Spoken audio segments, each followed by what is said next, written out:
amongst you here. The boy is 19 or 21. I was like, who is the youngest amongst you here? They now said, he's Amara. I'm not using their real names.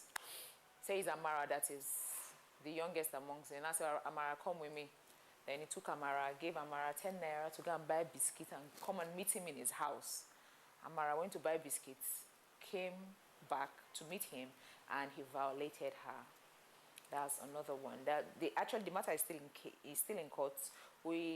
Tomorrow I'll be going to court to pick a new date because the court has been on strike. So we're going to pick a new date tomorrow. Then another one that happened, that one was really painful because the child is deaf.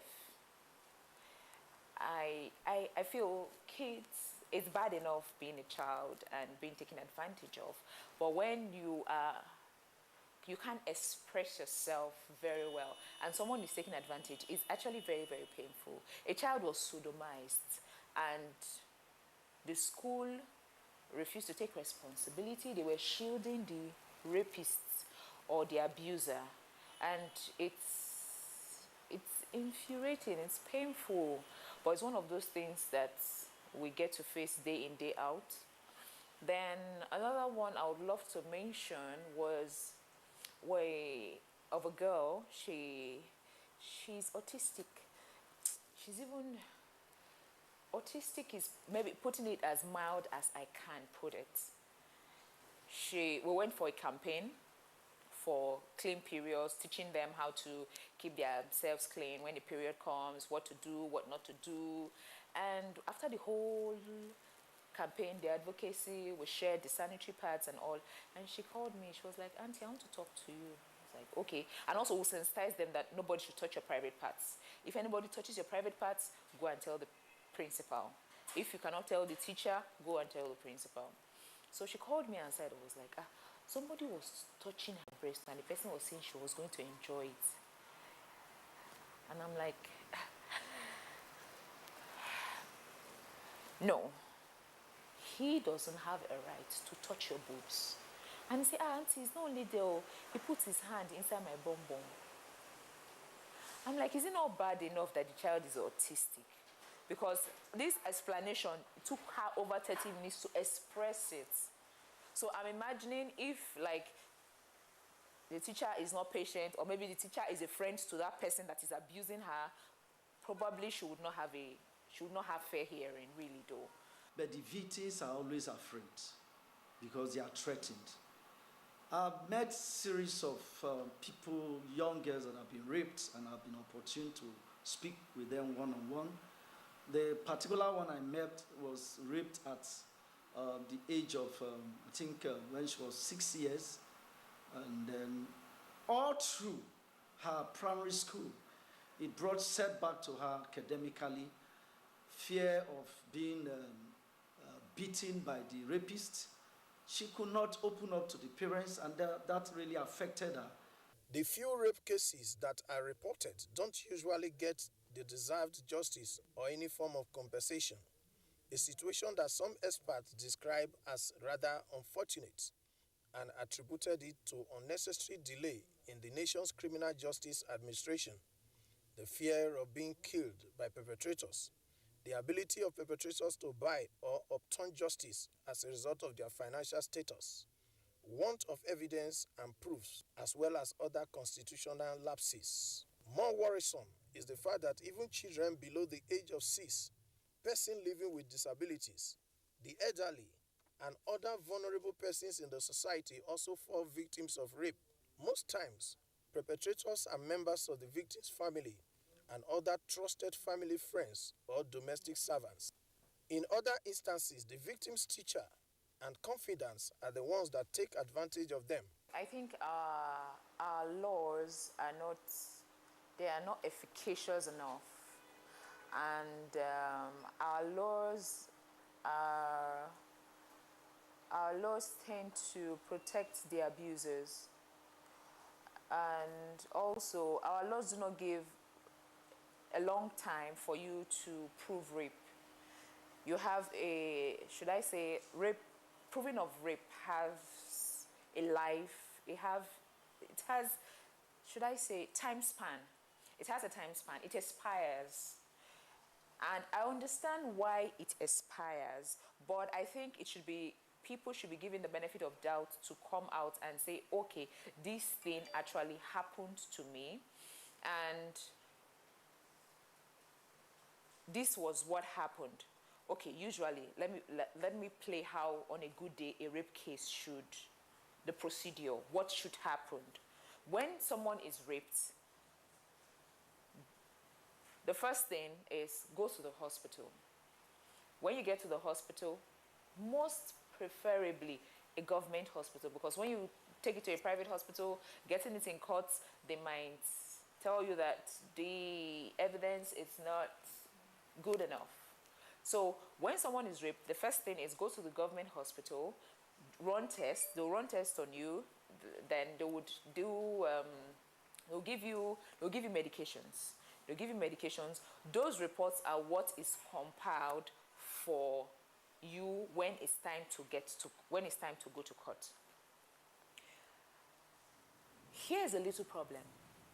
When someone is raped, you go to the hospital, and you're done with all the 9 years, and they've done the test. They'll want to hand over the results, not to you that was raped. They want to hand it over to the police. It's not like our police are not working. It's not like they are not trying. But the system is very, very corrupt. The abuser will come and meet the police because they know the hospital reports are already there. They will go pay, in case of highest bidder, pay the police. After paying the police will tamper with the reports. And when you go back to the hospital telling them that, please, I want this my report, they'll say, no, we'll have to hand it over again to the police. It makes the whole system very tedious. Then also, the time limit for you to report a rape case, actually it varies. In Delta State, oh God, I love Delta State. Delta State, you can actually report a rape case 10 years later. It's the time span or the lifespan of a rape case is 10 years. Then in Abuja and most of other states, the time span you have to report a rape case is 3 years. So if within that 3 years you don't report, or within the first few days which the incident happened and you've not done your hospitals, you've not done your clinicals, you did not go to the police to make the necessary reports, your case is considered null, except on certain conditions, except, like, for instance, babies. Like when babies are raped, they'll be like, okay, adults can cook up cases. Of course, babies cannot cook up cases. And for them to heal, for the babies to heal, if they don't just heal like normal, like adults, we heal faster. Kids don't heal like that, most especially when they have been violated. So you can go to the hospital like maybe 2-3 weeks later, or even a month later, and the doctors will still see that there was a violation of that vagina. Do you get? And another problem we have with our legal system is that they don't give severe punishment. They don't give severe punishment. When you give someone 3 years for raping a child, he comes back again. Actually, there was a case like that in Kaduna. Someone raped a child of 5, and he was given 3 years. He came back again and raped the same child. If that, God, I wanted to say something not so nice. If that man was actually given 10-15 years, I don't think he will be coming back again to come rape the same child again and threatening the mother that, you reported me. I'm back now, 3 years. I didn't even stay up to 3 years. And they're counting day and night for me. I spent just 1.5 years. So if there are stifler punishment in places, those, I think the rape, those abusers, molesters will be deterred at least a bit from should I say, causing harm? Yes, perpetrating such unkind, vile acts on people. And if someone said they should be castrated, I don't think it's bad, because it's devilish, it's wicked for a man of 36 years to rape a young girl of 6 years. There are many things that are involved. Either they are doing it demonically, or some are using it for rituals, or some are using it for one thing or the other, for power and all that. And so if such cases are established, if there are a law backing it for such to be castrated, yeah, it should be. If you feel these recommended penalties are too much for perpetrators, do not forget that the most striking effect that rape can produce in a victim is the thought or tendency of committing suicide. Don't also forget that some rapists go as far as killing their victims, which makes every rapist a potential murderer. Beware of rapists, and together, let's fight and stand against rape and rapists.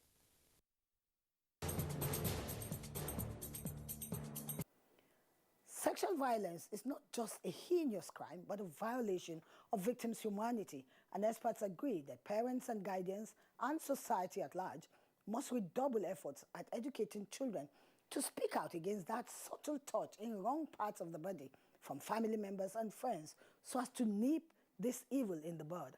That's our package, but don't forget, we all have a role to play in putting an end to rape and sexual violence. Take care and stay safe. I'm Lydia Samson.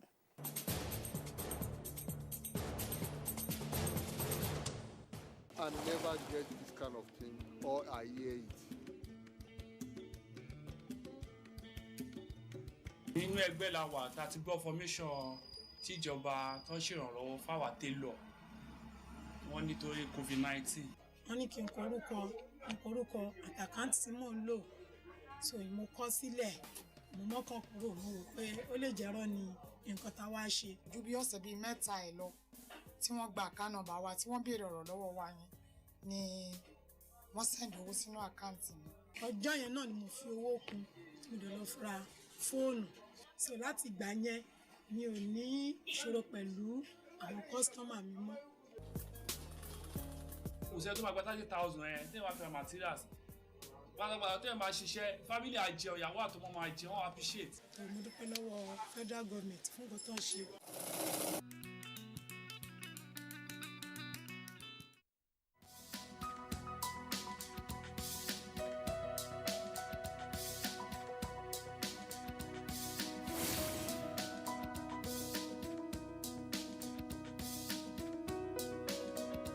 Everything is architected and designed by the Almighty.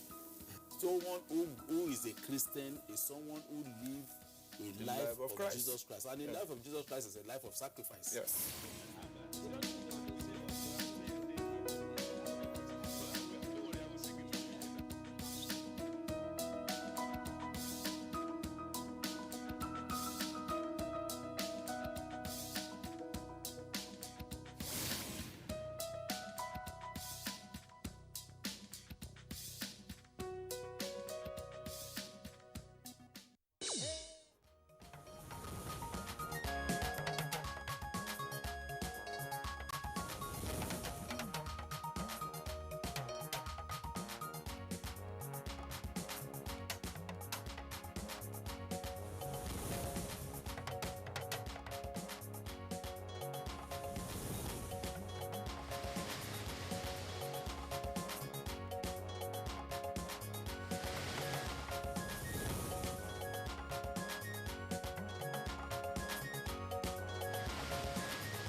President Buhari addresses Global Summit on Education, where he states commitment to quality education in Nigeria. Anybody who missed the opportunity of receiving education, he has missed everything. All Progressives Congress Caretaker Committee douses tension ahead of parties' congresses and convention. The judgment of the tribunal that says that the holding of political office party position does not contravene Section 183 of the Constitution still stands. The Nigerian Television Authority restates priority of promoting national unity through programming. NTA is putting robust mechanisms to ensure that the entire system is relaunched on the online. And on Good Morning Nigeria today, we shall discuss hepatitis, silent killer, plus Panso National Conference.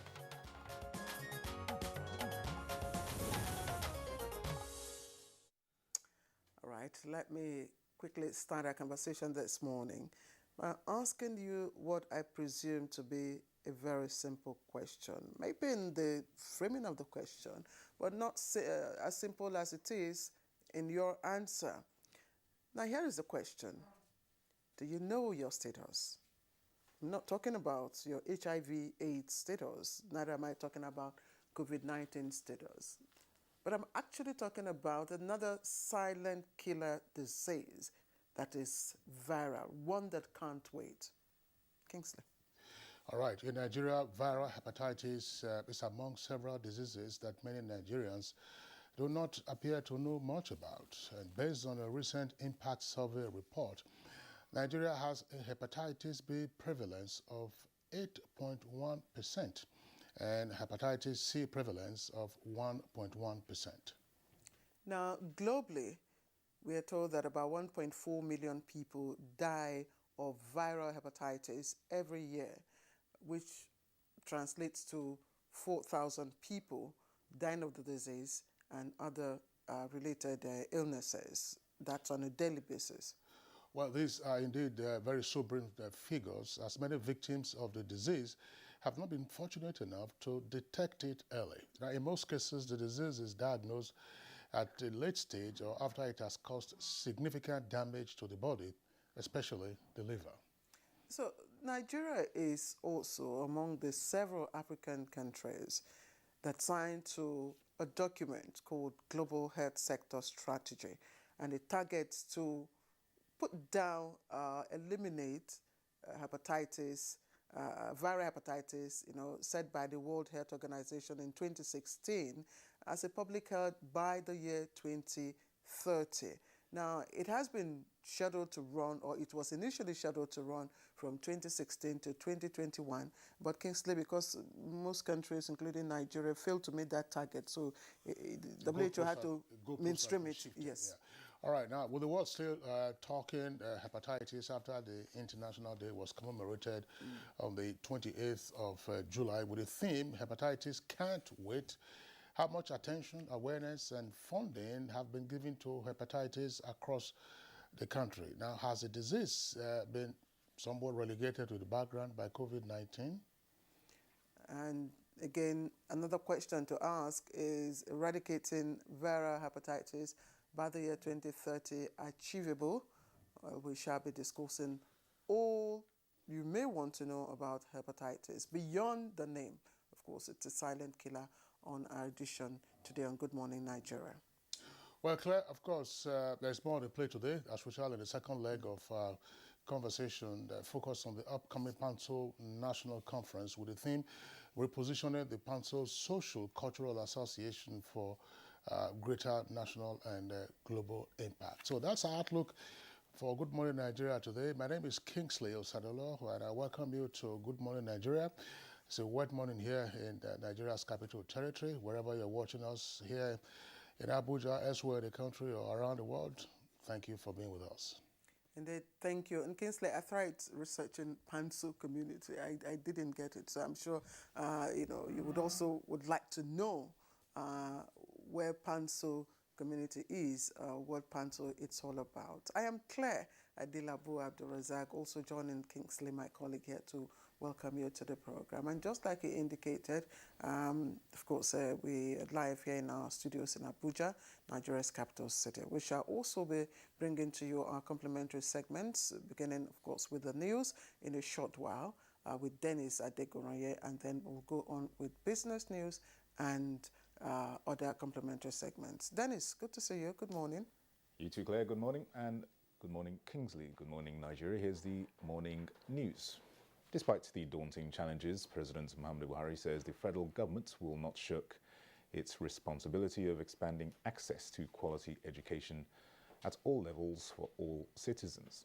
Speaking at the Global Education Summit in London, the British capital, the president said Nigerians are also acutely aware of education being a top priority. Luckily, people have realized that education is a starting point. Yes.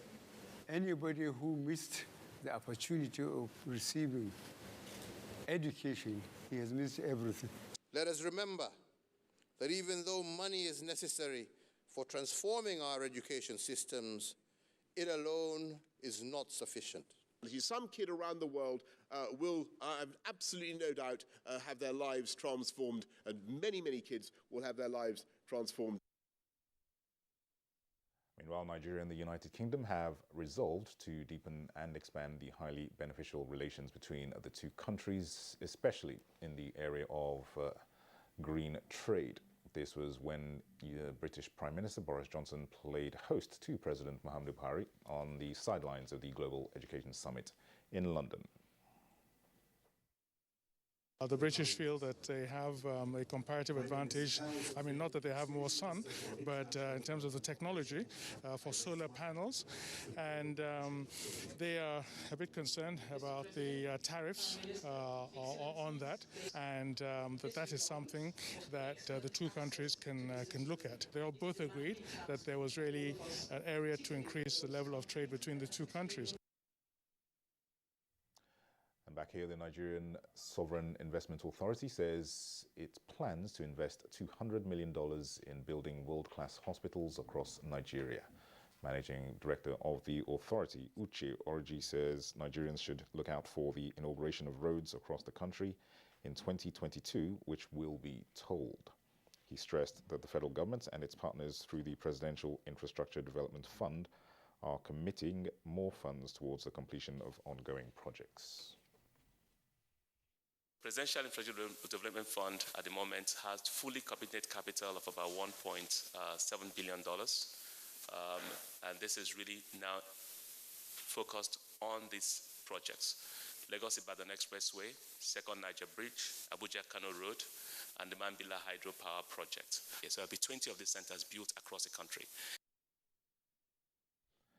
The harmonious working relationship between the 9th National Assembly and the Executive brought about the desired budget implementation between 2020 and 2021 for development. Senior Special Assistant to the President on National Assembly Matters, House of Representatives Umar El Yaqub made this known while briefing journalists in Abuja. The successful hosting of the National Security Summit by the House of Representatives, and indeed the forwarding of the recommendations therefrom, is also a milestone achievement, and indeed is something that I commend and congratulate Speaker and the members of the House of Representatives for that effort. And on the fight against insecurity, 105 kidnapped victims have been rescued, while 42 bandits and terrorists have been eliminated in different joint operations of the armed forces across the country. Acting Director, Defense Media Operations, Brigadier General Bernard Onyeuko announced this at a news conference in Abuja.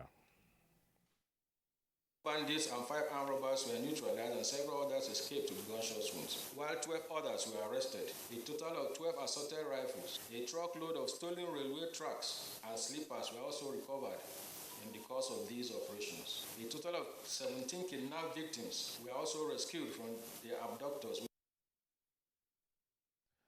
Now sequel to the receipt of allegations and indictment processes from the Federal Bureau of Investigation against one of the personnel of the Nigeria Police Force, DCP Abba Kyari, the Inspector General of Police, Usman Alkali Baba, has ordered an internal review of the allegations. A press release signed by the Force Public Relations Officer, CP Frankenbach, says the Nigeria Police Force reaffirms its commitment to the pursuit of justice and the strengthening of its professional relationship with the FBI, and other international partners. He says further developments on the case will be communicated to members of the public in due course. The All Progressives Congress Caretaker and Extraordinary Convention Planning Committee has assured members of the party that its position remains sacrosanct and will lead the party to conduct hitch-free congresses and conventions. This was as a briefing held at the Buhari House National Secretariat of the APC. What happened was that the judgment of the tribunal that says that the holding of political office, party position, does not contravene Section 183 of the Constitution still stands. And that is the judgment. That was the judgment that was given by the tribunal, that was upheld by the Court of Appeal and upheld by the majority decision of the Supreme Court. We will hold the congresses as scheduled, and we are firm. News and current affairs programs that promote the oneness of Nigeria are a priority to the Nigerian Television Authority. As a result, managers should take advantage of NTA's reach to be self-sufficient in carrying out the mandate. Director General of the NTA, Yakubu Ibn Mohammed, was addressing participants at the quarterly General Management meeting in Abuja.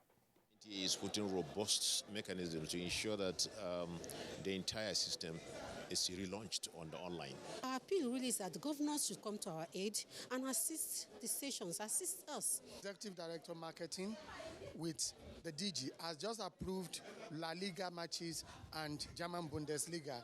It will be shown on network and NTA Sports 24.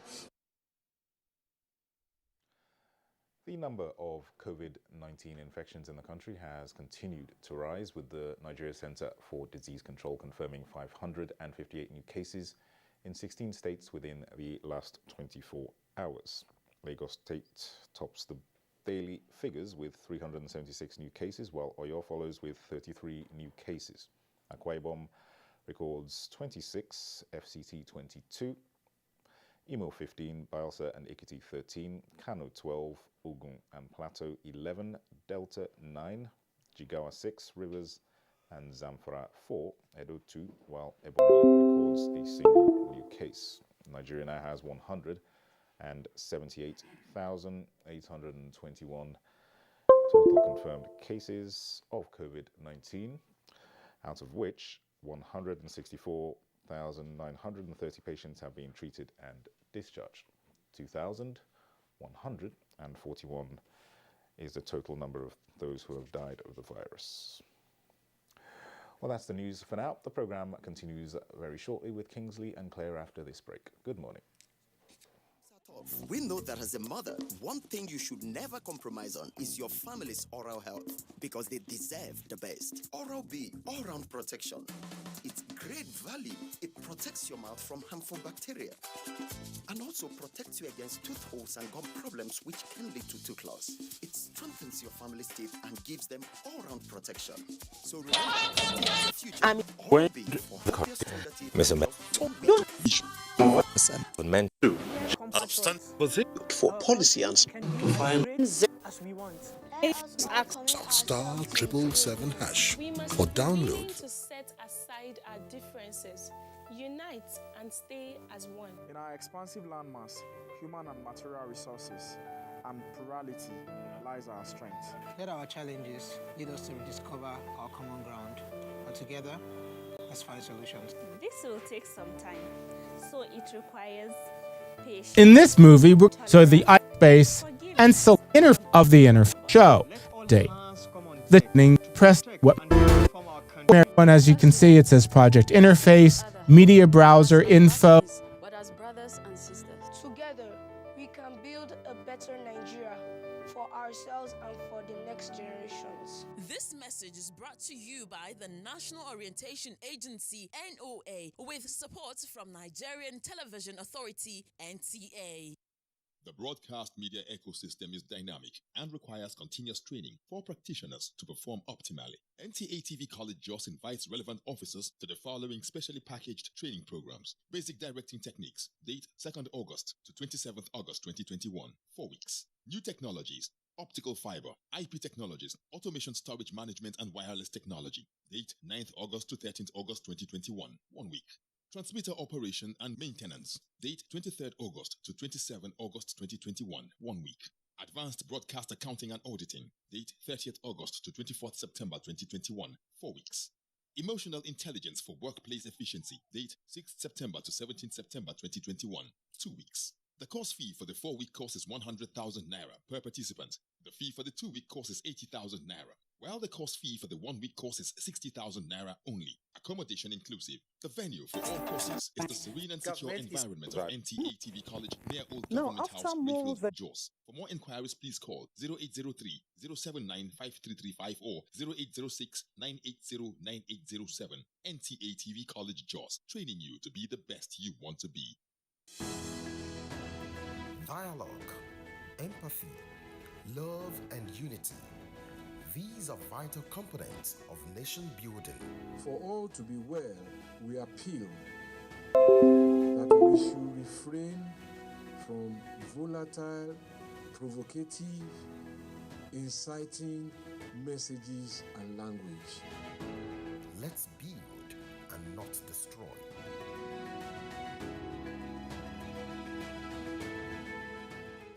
Nigerian youths are about the greatest assets the country has at the moment. It is therefore not surprising that the administration of President Muhammadu Buhari is strategically responding to the yearnings of the youth through multiple projects and programs. Youth entrepreneurship support years by Bank of Industry, the Youth Investment Fund by the CBN, and several other conditional cash transfer programs. Recruitment of 774,000 social workers, majority of whom are youth, and so many other projects that are beneficial to youths directly or indirectly.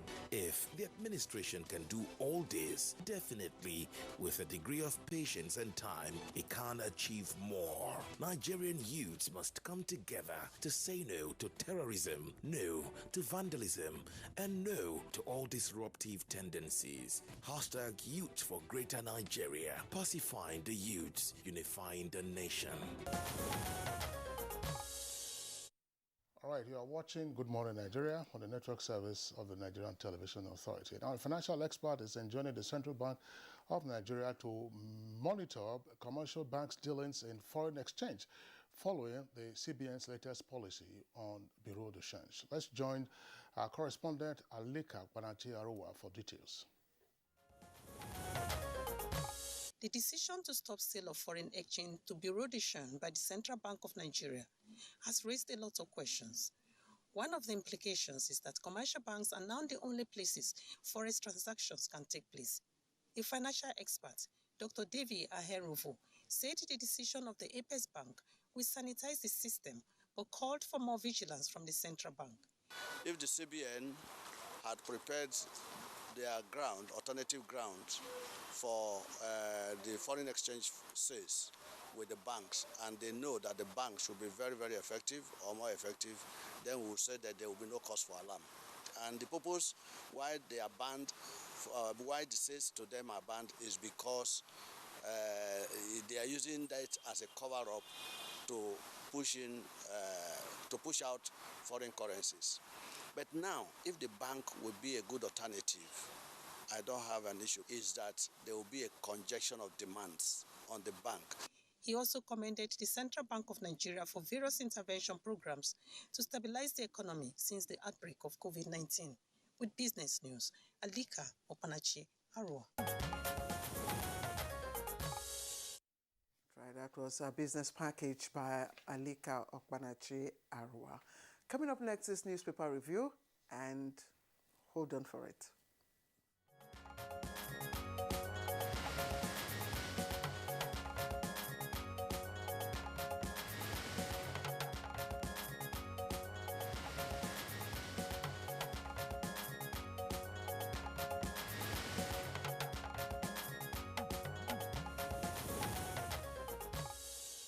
All right, Bayo Atebe, our newspaper reviewers with us in the studios as always. Bayo, good morning and welcome. Pretty wet day. Yes, thank and you. Very treacherous driving conditions. Well, it's good for the farmers who are expecting the rains. Luckily, the rains are not as harsh as they were some days ago with a lot of storms, and so they are wetting the ground for continuous farming. Good morning. Good morning, Claire. Good morning, Bayo. The weather hasn't been friendly, and just a note of warning: we're not going to take much of your time today. Thank you. So let's get on with it, Kingsley.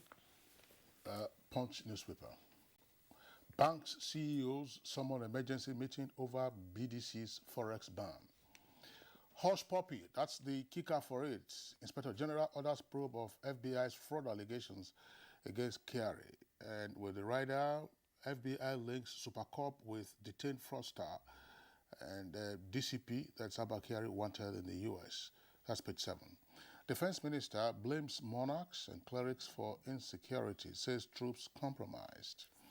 And here, piece there, this is a continuation of the part that was published yesterday.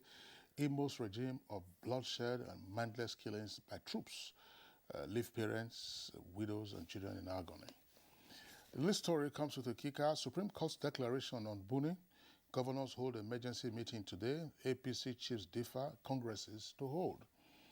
And you have the following riders. Governors are meeting on Friday with no direction after Pali. That's according to the chair of the APC Chairman's Forum. Saturday's congresses will go ahead. That's according to Akman Udoedehe.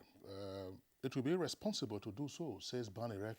Banire is a former legal advisor of the APC. He's a senior advocate of Nigeria.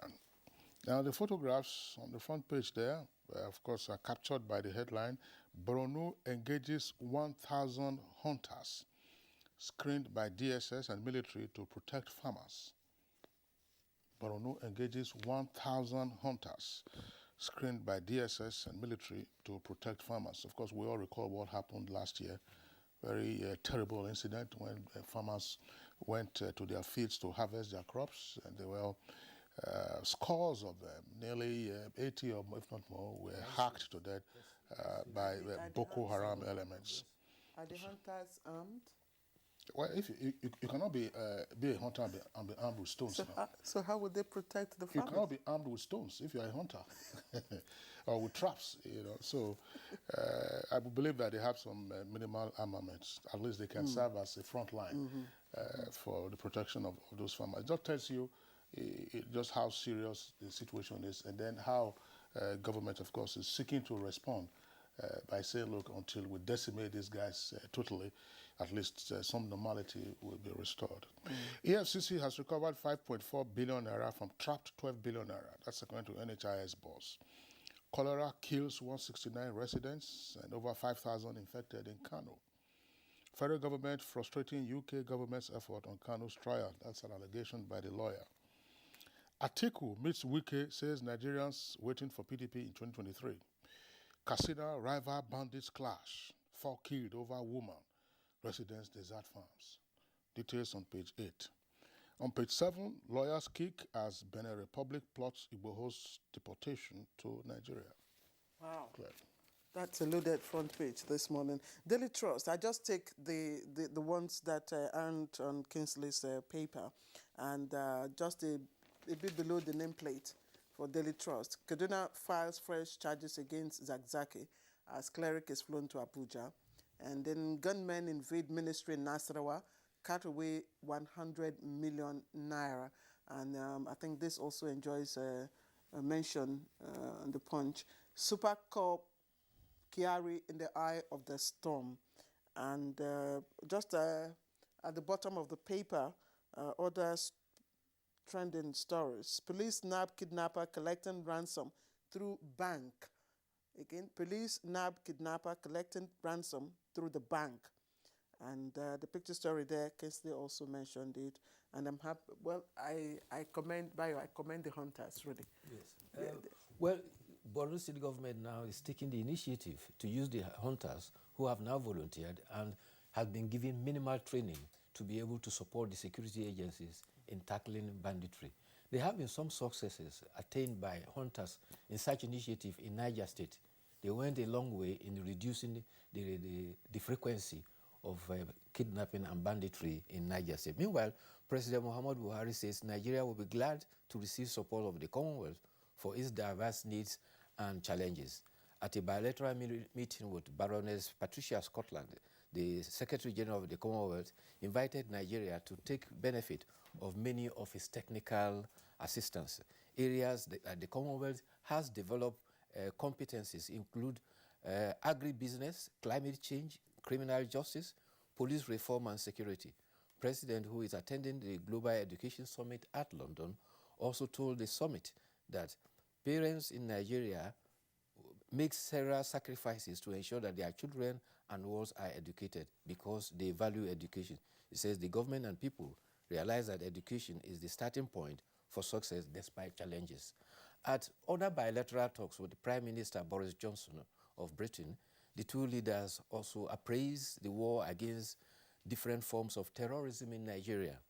They agreed that judicial processes should be allowed to run its full course without interference, no matter who is involved. Areas discussed covered food security, increase in multiple trade, development of solar and wind power. Prime Minister Boris Johnson surmised, we are available to help. The Nigerian police force says that it has received an allegation and indictment process from the Federal Bureau of Investigation, United States, against one of his personnel, a deputy commissioner of police. The IGP, Usman Baba, has ordered an internal review of the allegation. The FBI ordered to track down the deputy commissioner over allegations of receiving money from Ramon Hospopi Abbas to help him jail his associate, Vincent Chibuzo. The deputy commissioner also has said on the social media that a distress call was actually received by his office to a threat to the life of a family. A suspect, Vincent Chibuzo, was actually arrested and later released, and no money was demanded. The officer says that those celebrating this as an indictment and mentioning fictitious big money will be disappointed. He asserts, our hands are clean and our records of service for 2 decades is open for everybody to see. The Inspector General of Police has promised to make public all their findings. There's a story you read about kidnappers receiving ransom at the bank? Good.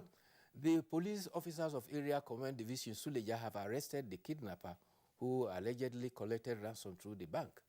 The owner of the accounts used by the kidnappers has also engaged a lawyer to prove his innocence. He actually confessed that, yes, he gave his account details at a point of sale at a cosmetic shop in Bambangida Market, Suleja. It was the bank that actually contacted him that, look, what is happening about your account? Upon finding out, he now contacted the lawyer, and the lawyer advised him to report to the police. The case is within the jurisdiction of the Niger State Police Command, and so when the FCDA Police Command was asked, they said they have nothing to do with it. The report indicates that a police officer is expressing apprehension that it's not uncommon for police to discover kidnap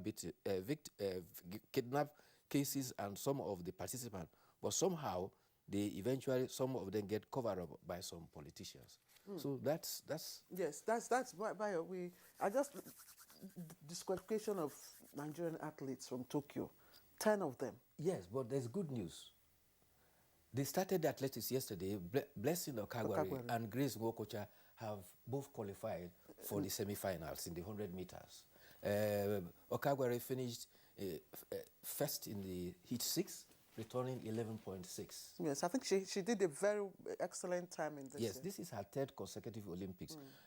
Grace Nwokocha also finished 3rd in her own group of heat, but she returned 11 seconds, so the 2 of them have qualified. But the disqualification of the athletes is shocking. Why? By rule, all athletes who are going to such international competition are supposed to undergo what is described as a minimum of 3 no notice out of competition test.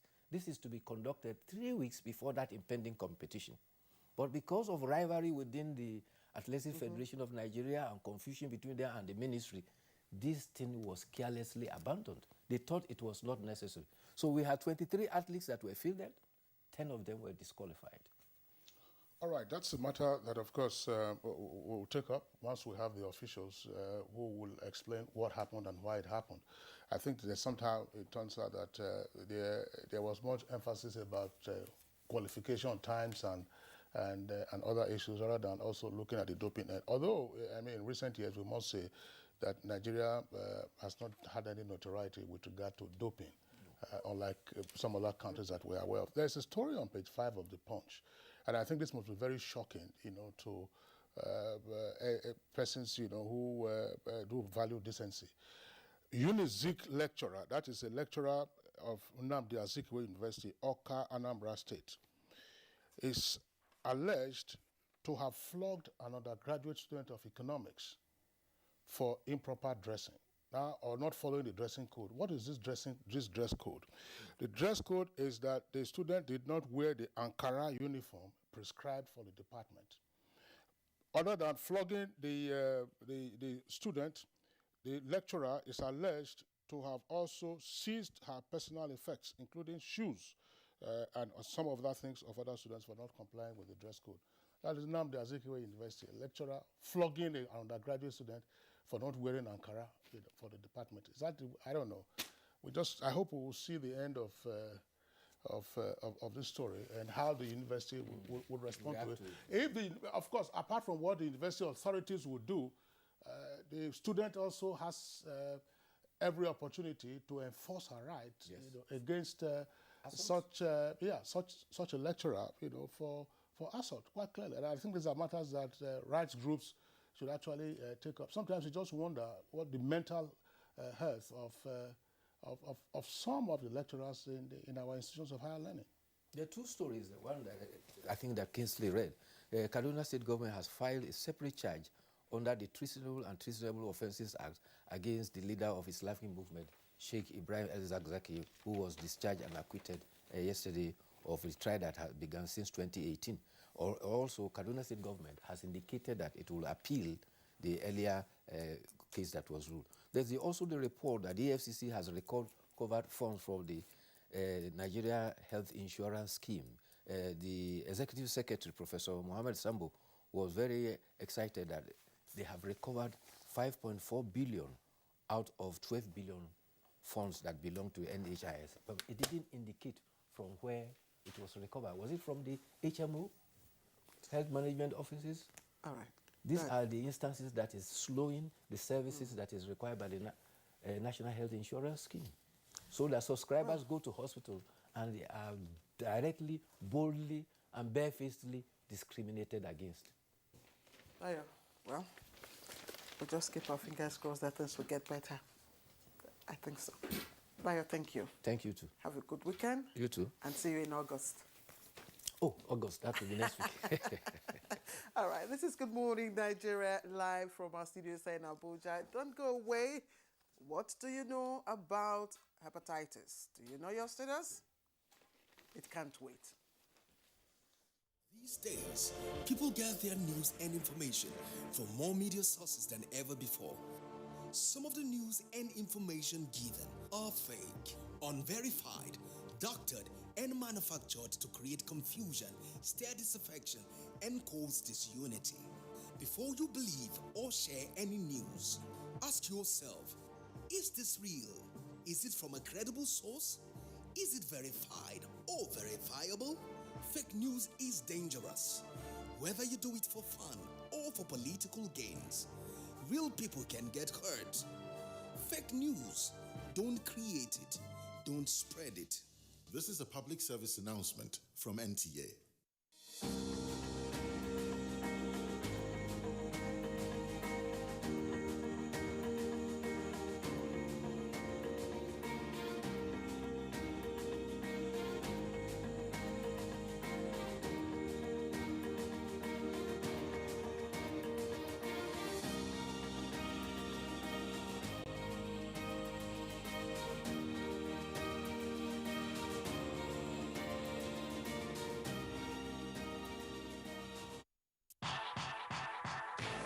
It's the dawn of a new era on NTA's flagship program, the Sports Parliament, revitalized with lots of varieties, including feedback responses from viewers.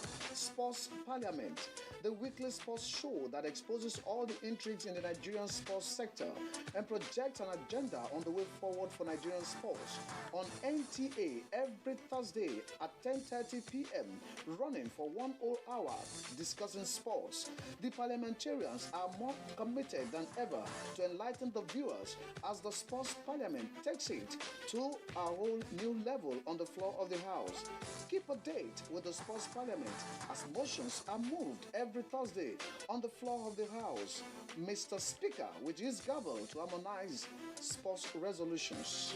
The House have it.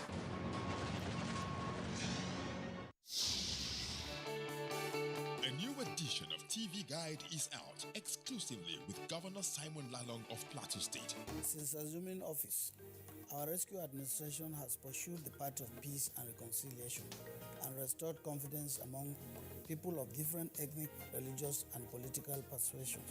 Peace is back on the plateau. We are building world-class infrastructure in roads and opening up opportunities for innovation. The edition is a compendium of mind-blowing stories for your reading pleasure, ranging from entertainment, economy, sports, media, politics, family, and lots more. Pick up a copy and keep abreast with issues and trending features within our space. TV Guide, very incisive, very educative and compelling. Grab a copy at the vendor near you or any NTA station nationwide. TV Guide, your indispensable companion.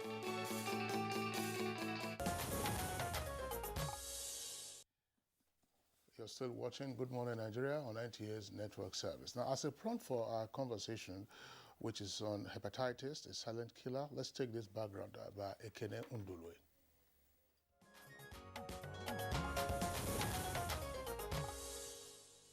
Hepatitis, medically defined as an inflammation of the liver, is caused by a variety of infectious viruses and non-infectious agents, leading to a range of health problems.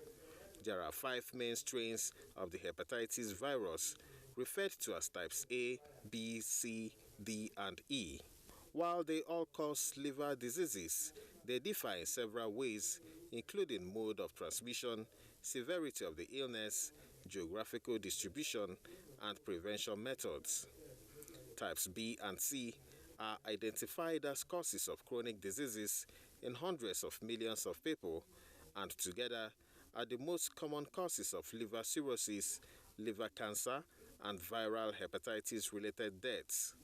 Statistics indicate that about 354 million people worldwide live with hepatitis B or C, and for most, testing and treatment remain beyond reach. In Nigeria, it is estimated that 16 million people are infected with hepatitis B and 2.2 million with hepatitis C. This represents a prevalence rate of 8.1% and 1.1% respectively. Several millions out of this number are said not to be aware of their infection and are exposed to the danger of developing liver diseases. They also pose a great danger of infecting others around them, especially family members and sexual partners.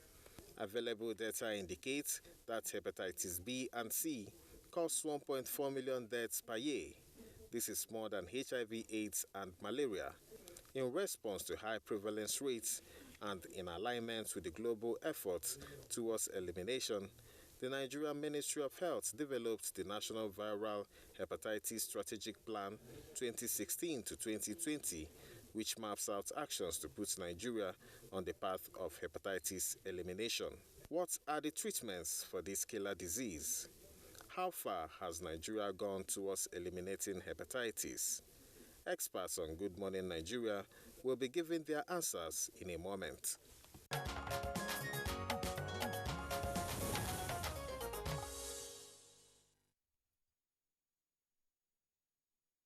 Thank you very much, Kene Undule, for that background. With us to discuss this subject matter here in the Abuja studios, would like to welcome Dr. Kede Ibiang. She's a physician and a public health educator. Dr. Ibiang, pleasure to have you with us on the program this morning. Thank you very much for having me. Okay. And also joining us from our Kano Network Center is one of our regular guests on Good Morning Nigeria, Professor Isa Sadiq Abubakar, who is the Director, Center for Infectious Diseases Research at Bayero University in Kano. Professor Sadiq Abubakar, if we can see you.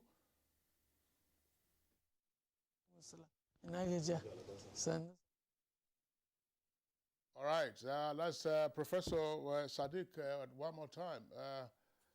Professor Sadiq, perhaps you were whispering to somebody there. I should ask you as well, in Nagajia.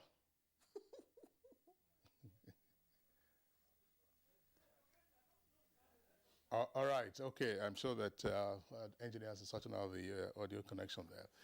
Okay, Claire. In Nagajia, Kingsley. Yes.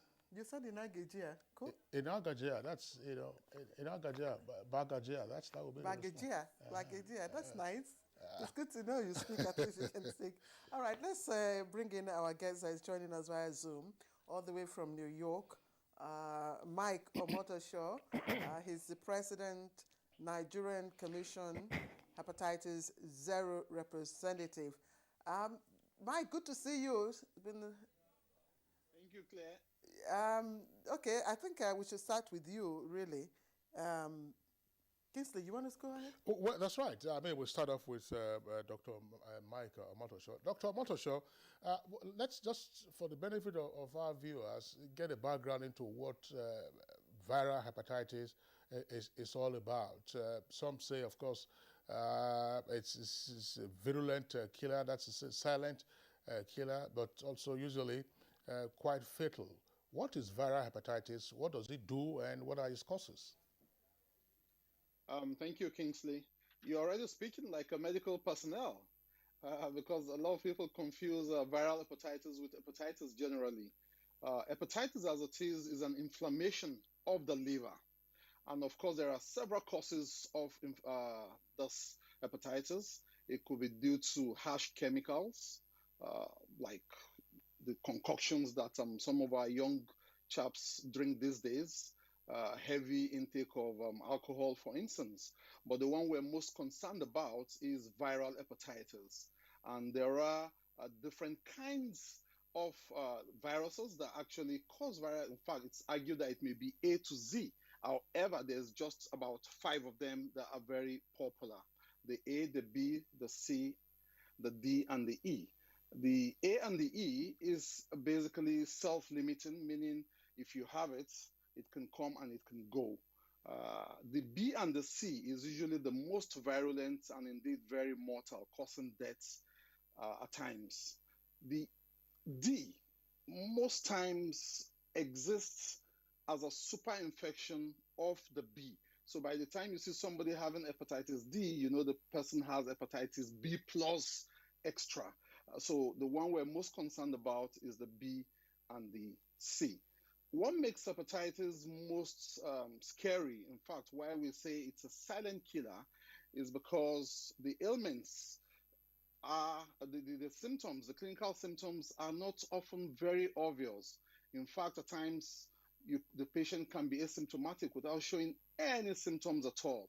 And when they do show symptoms, they're usually very regular stuff like tiredness, which we call fatigue, nausea, the feeling of vomiting, or not even vomiting itself, maybe body ache, pains in some parts of the body, and maybe dark urine. So you see, these are regular stuff that people feel.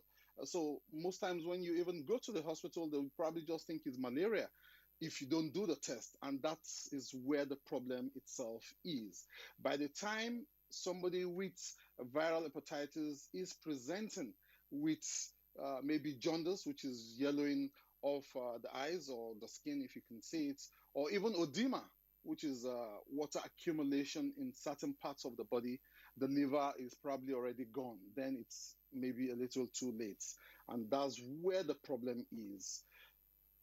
For most of the other cases, like the B and the C, you can get them from needle, maybe using sharing injectable drugs with other people, needle stick injuries, or even unprotected sex, and more recently from during childbirth from an infected mother to a child. So it is a serious ailment, and this is a time to get talking about it, and that is why the World Health Organization has aptly titled this year's theme for the World Hepatitis Day, Hepatitis Can't Wait. All right, Mike, thank you. We'll return to you in a moment. Let's talk to Dr. Ibiang. Doc, you've just listened to Mike. I'm wondering, because I tried to do a little, and I'm guilty. I'm guilty of the question I'm going to ask you. Okay. Yes, I just know about hepatitis, and I'm sure many Nigerians, and that is why the awareness is quite low. Yeah. So what more? Mike has said we have A to E? Yes. But the B and the C are more. So what makes B different from C? Is it just in the mode of transmission, because one is blood prone, one can be gotten through injectables and all that? Okay, so hepatitis B and C particularly, why they are said to be more virulent is because hepatitis B is 20 to 30 more times more transmissible than HIV virus, and hepatitis C is about 10 times more transmissible than the HIV virus. So if you were to be exposed simultaneously to both the HIV virus and the hepatitis B or C virus, you have a greater likelihood of contacting hepatitis B or C than contacting HIV. And then as well, so you were talking about what differentiates B and C. So it is mostly in the laboratory differentiation, so the RNA or DNA that makes up the virus. But just as he said, hepatitis A, B, C, D, E have different modes of transmission. So hepatitis A and E are mostly fecal-oral. So if you are taking in food or water that has been contaminated by someone who's infected with either of hepatitis A or E, you can get infected. And recently it has been seen that hepatitis E is also bloodborne, so you can get it from contaminated blood products. But for hepatitis B, C, and D, it is mostly intimate body fluids, so blood, semen, and all of those kind of fluids that can be transmitted by contaminated sharps, unprotected sexual intercourse, mother to her child during birth, and all of those kind of things. So basically this is a disease of the liver. Yes, let's know what the viewer should. Yes, hepatitis is inflammation of the liver. So it targets the liver. The liver is inflamed, it compromises the liver, and then the liver cannot perform its usual functions. Okay, Dr. Ibiang, thank you very much. Well, there are a number of points that we would need to clarify in the course of this conversation, so we'll return to you. Professor Isa Sadiq Abubakar, if you're there in our Kano Network Center, let's try and unpack all of this. I mean, it is irresponsible when some people state sometimes that it is something that kills somebody anyway, which then leads to reckless behavior. But how do we make a differentiation between these modes of transmission and then the symptoms that manifests from somebody who already has or who is infected with hepatitis?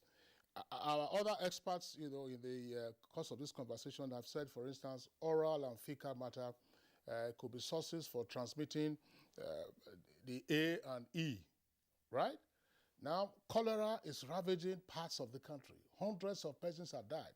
We also hear that cholera is transmissible through oral and fecal matter.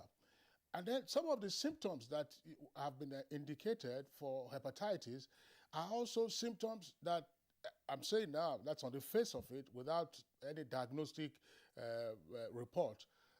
On the face of it, these are things you will get from either malaria, typhoid, even cholera itself, or all kinds of things. So what exactly are we dealing with? Is hepatitis such a specialized infection?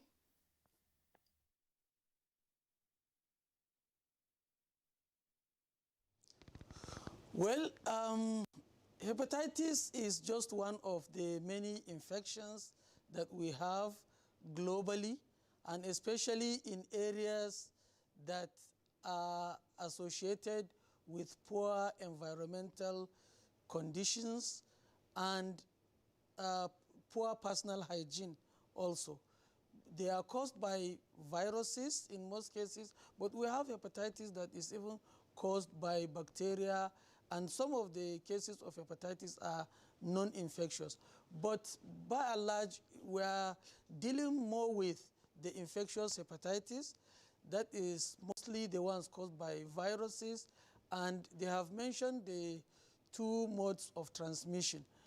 And well, in the case of the ones that are transmitted from feces through the mouth, and person ingests the virus, that's A and E, of course you can you don't have to go further to know that ingesting food items or water that is contaminated by these viruses is de facto associated with the transmission. So to do away with that, of course, we have to take care of what goes into our tummy by protecting the food and other that I'm sure we'll discuss along the line of this discussion. Then, in the case of B and C that are transmitted through blood and blood products, the solution is for us to take care of our body to ensure that we are not engaged in percutaneous injections, or especially blood and blood products. They are well screened so that people will not get infected through these mechanisms. Professor Sadiq, I know that my question was loaded, but I would still like you to explain in terms of the symptoms. Some of the symptoms that have been described, as I said, are symptoms that you ordinarily associate with malaria, with typhoid, and other things. Products, and through pricking of body, maybe through sexual intercourse, or blood and blood products and organ donation.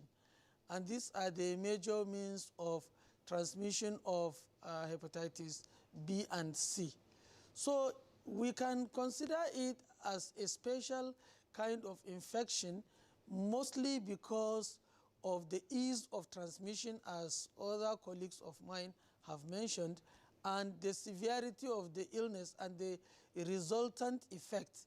Because if the liver is affected, what will happen ultimately is the virus may stay in the body for a long time, in which we call it chronic active hepatitis, and continue to cause liver damage and probably destroy the liver architecture, which is called cirrhosis, and in some cases hepatocellular carcinoma, that is cancer of the liver, may occur, or the liver may fail actually, and all this may result in death.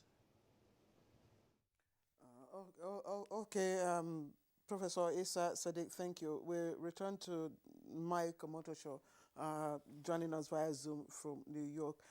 I would like to know, Mike,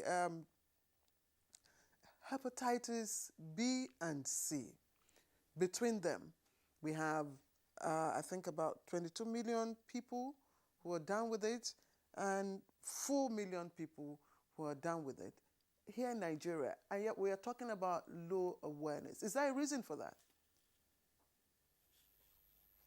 Thank you, Claire. Well, WHO itself came out with a figure giving us an estimated 27 million Nigerians walking around with hepatitis B and C. And to make matters worse, only about 5 million of those 27 million know their status, meaning we have a whopping 22 million who are walking around with the virus, who do not even know. So it's getting worse. Like Dr. Sadiq said, it's already progressing, maybe moving from destroying the liver gradually to scarring of the liver, to liver fibrosis, to liver cirrhosis, and finally even liver cancer, which he aptly called hepatocellular carcinoma. Now, they won't even know. That's where the problem is, because they've not gone to test. You see, what makes hepatitis even more scary is that unlike HIV, where as much as 88% of the cases have been detected, diagnosed already, 90 to 95% of the cases in hepatitis have not been diagnosed. And therein is where the problem is. A lot of people do not even know their status. And that's why we say people should get talking about it like we're doing. And that's why we appreciate what you're doing to support this, getting the words out there. But beyond that, once people get to know about it, then they should go to tests. And when they test, which is the easiest way to know, and the test is easy, even with a simple rapid test kit that can give you results in 5 to 10 minutes, you can know your status for both B and C. And luckily, the moment you're negative for B, you can take a vaccination, just 3 doses, 30 days apart, and you're protected for 10, 20, 30, or even life, depending on the manufacturer of the vaccine. Unfortunately, the C does not have a vaccine, but it has a treatment that results in full cure, such that the person is totally rid of the virus. The B, which unfortunately is not curable because it's a DNA virus like HIV, which is also uncurable, but can be managed. And that is the beauty of it. So the moment you know your status and you're negative, just get the vaccination. So what I believe the problem is the lack of awareness. And that's why in hepatitis 0, we've come up with a slogan that we call the Get 3 TV. The first T is saying you should get talking, like we're doing now. The second T you need to get is to get tested. And then the third T is to get treated if you're positive. And of course, if you're negative, get the V, which is get vaccinated. So the acronym is Get 3TV. Testing, talking first, testing, treatment, and then vaccination.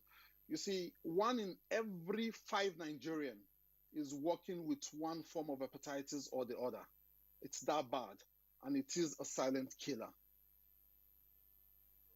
Are there, at the primary stage, are there identifiable, visible symptoms? Yes, there are symptoms, but unfortunately, these symptoms are not very obvious. They're like tiredness. Normally you will be tired, I'll be tired. It's normal. We call it fatigue. There is mild fever, not even high fever like we have in COVID, just mild fever. You can just walk around and you get worked up and then you develop little chills. It's normal. There is also stuff like body aches, body pain, dark urine. These are normal stuff like nausea, not even vomiting. That's just the feeling of wanting to vomit. That is where the problem is, and that's what makes hepatitis a silent killer. You see, because these symptoms are regular symptoms. That's where the problem is. In fact, so many patients are even asymptomatic. They will not present with any symptoms at all. Not because the symptoms are not there, but because they're basic things. You don't have to be sick to develop slight fever. You don't have to be sick to develop headache and body pains. That's where the problem is, and that's why we keep screaming that people must get tested, because that's the easiest way to know that one has hepatitis. And the moment you can do it with a simple blood test, like we said, either in a lab or even a rapid test kit will give that answer. And if there's need for further tests, they can do the 5-panel test or even do a liver biopsy. But in most cases, those are the clinical symptoms that patients present with. Of course, there is also jaundice, which is yellowing of the eyes or skin. There is also edema, which is water accumulation in certain parts of the body. But I tell people, by the time hepatitis is the cause of either edema or jaundice, the liver is already past the stage of suboptimal performance. It's already gotten to probably fibrosis or even liver cirrhosis, or even maybe approaching the final stage, which is liver cancer itself. However, let's caution that edema and jaundice are not necessarily signs of hepatitis. So people can actually have those without having hepatitis. But by the time you see somebody present with edema or hepatitis uh, or jaundice and it's due to hepatitis, then just know that it's an advanced stage.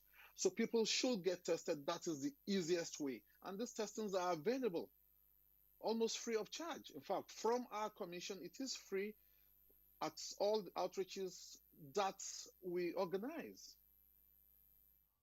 Okay, thank you very much, Mike, for the comments. Back to Dr. Kede Ibiang, who, of course, is a physician and public health educator. I'm not sure that Professor Issa Sadiq got my question about the many symptoms that mimic other diseases and may very well be hepatitis. You may wish to speak to that. That's one point.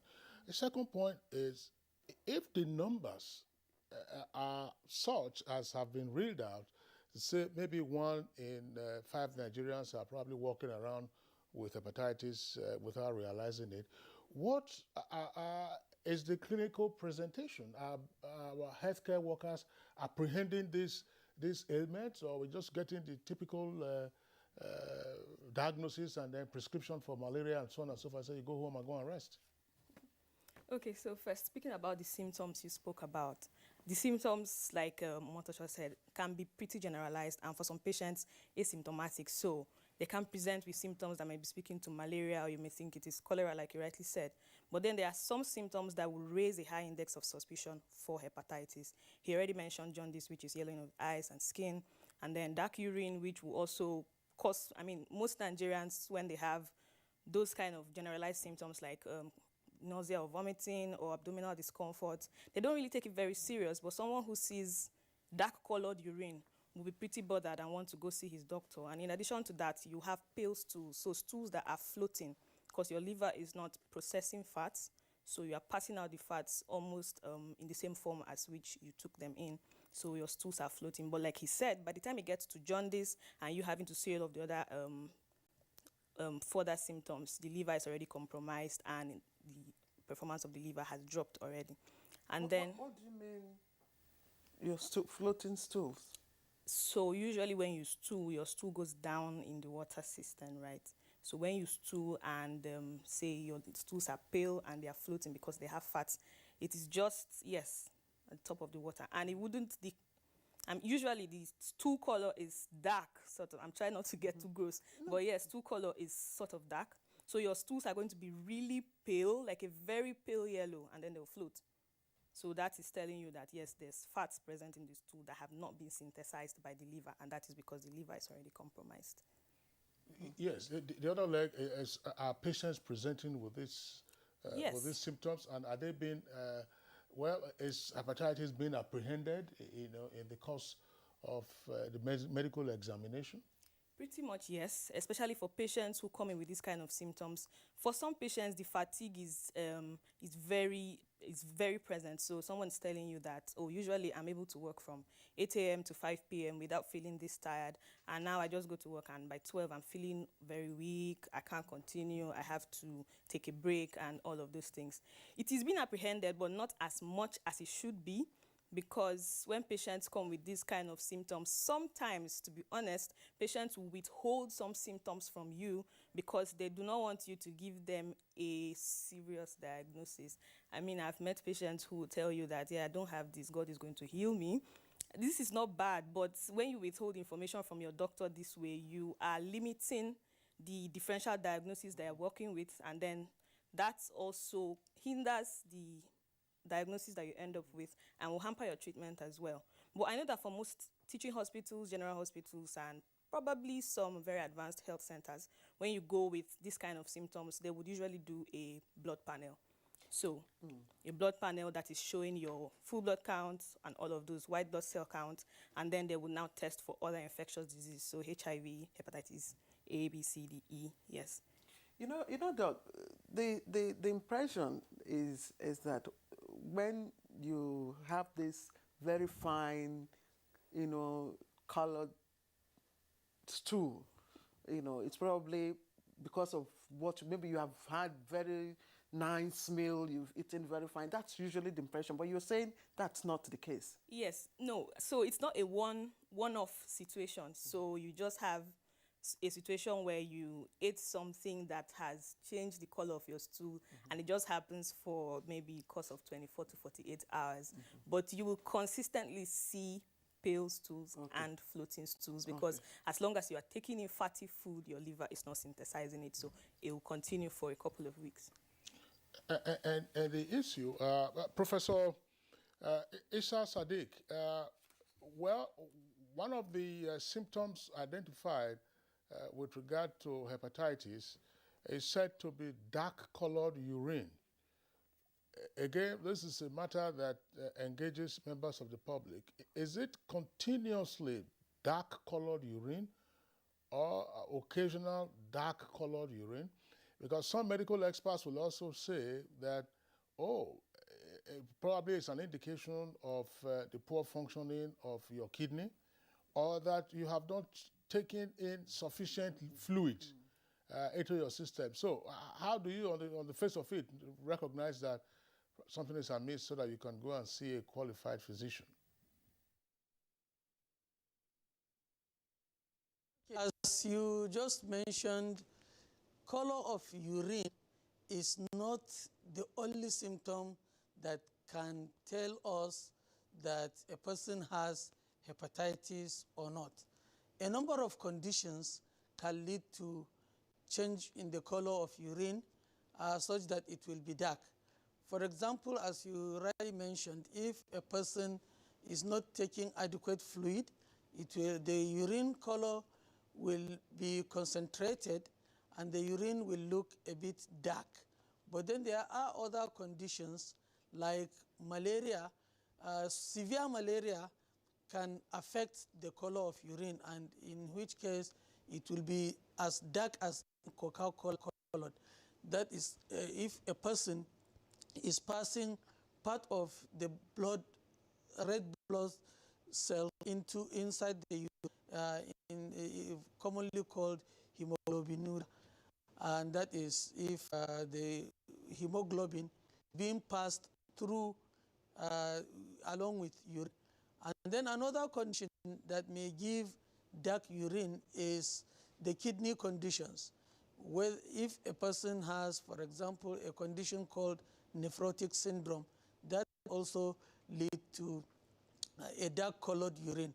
But of course, hepatitis is one of the reasons, and then there are so many other conditions, and some of them are associated with even things that we probably eat or drink that may change the color of urine. But it is not as it's not going to be as dark as if you have a serious condition that is referable to the liver or the kidneys. Right, Prof, thank you. Again, we go back to New York, where Dr. Momoto Shaw is joining us via Zoom. Let's move on to what we're doing, response strategy. And according to you are hepatitis zero representative to the African Union. According to you, it's a creative initiative, to increase awareness. You'll tell us more about that later. But the World Health Organization came up with a strategy which you have called Global Health Sector Strategy within the time frame of 2016 to 2021, which was not met by countries like Nigeria.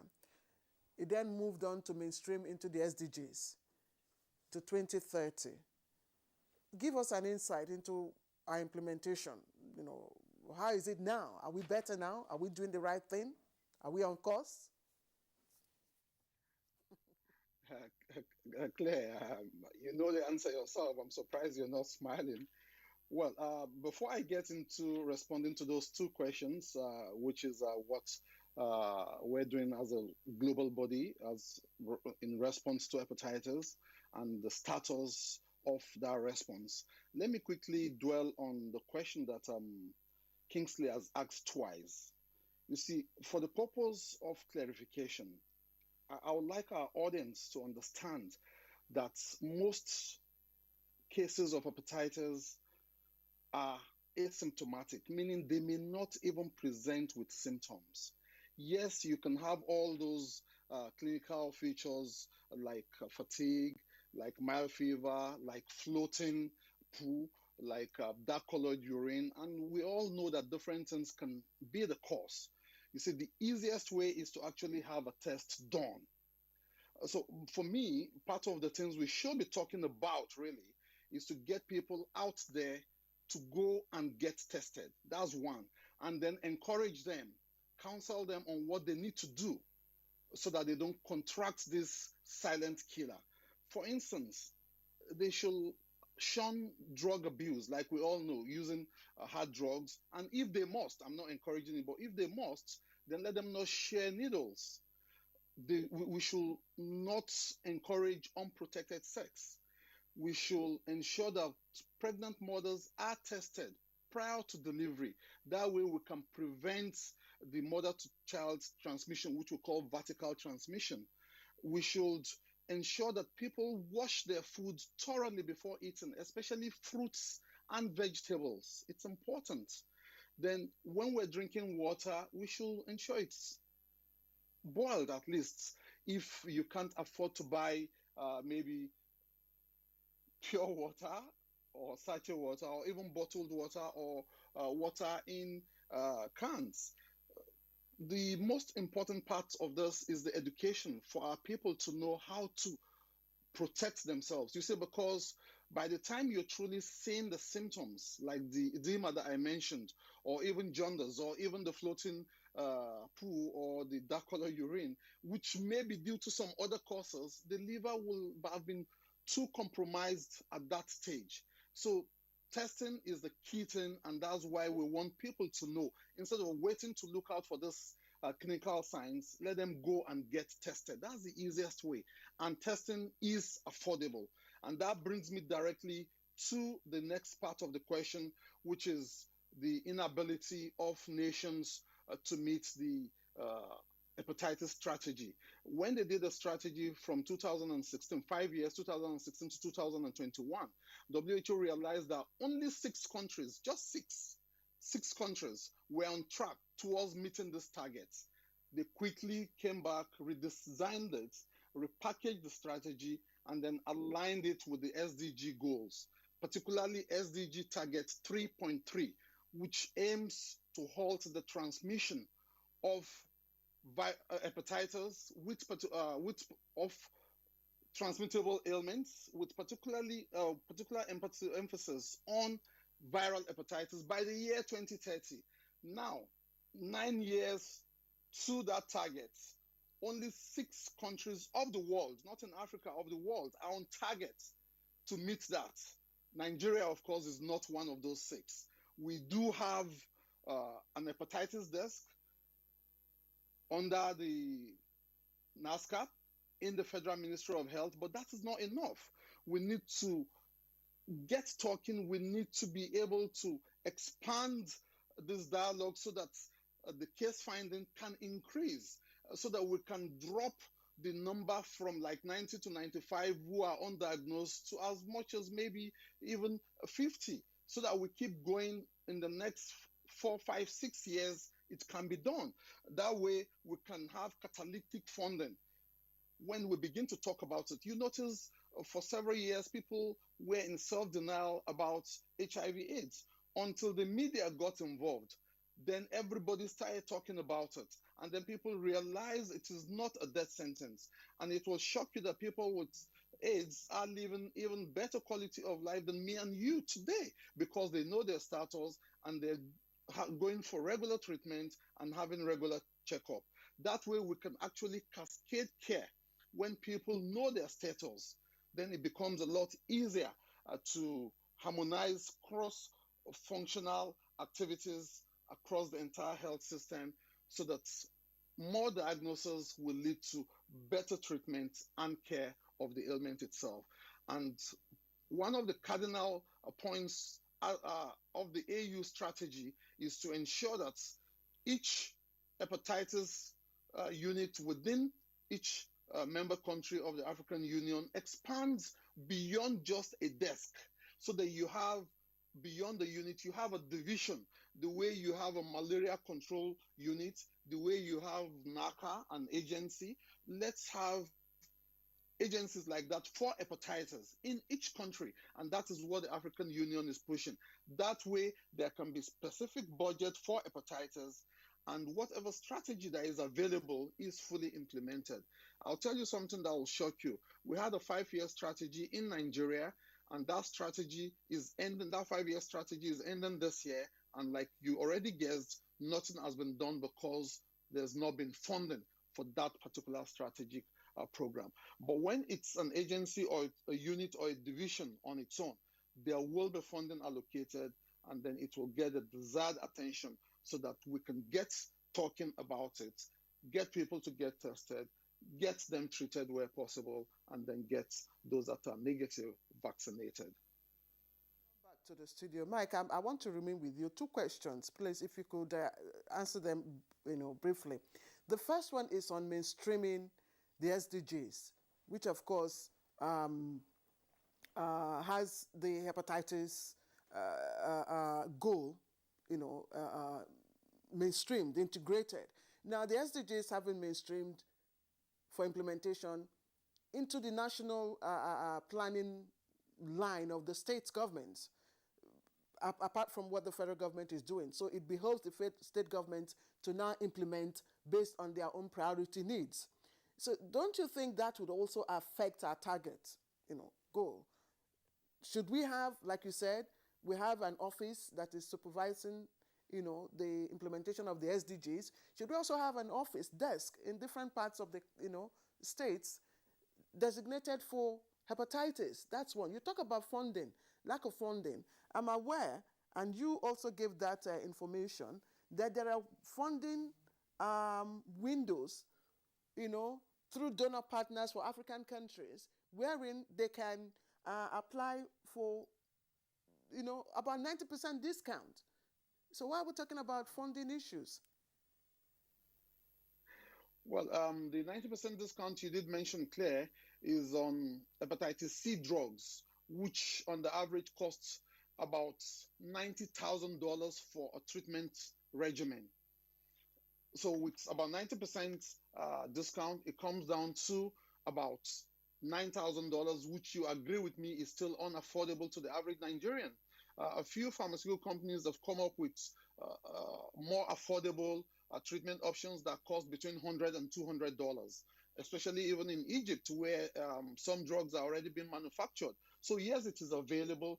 These opportunities are out there, but without a coordinating agency, it becomes too dispersed.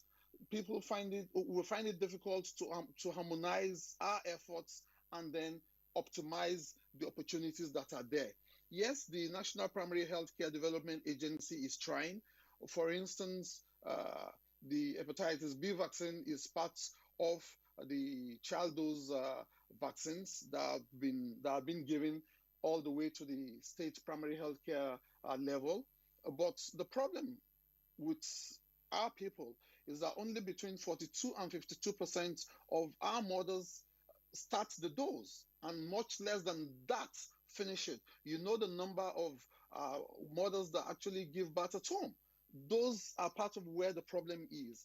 By the time we have a coordinating agency, by the time the desk itself is empowered, then the cross-functional strategy that I'm talking about will come into play, and we will be able to make good use of those opportunities that are out there.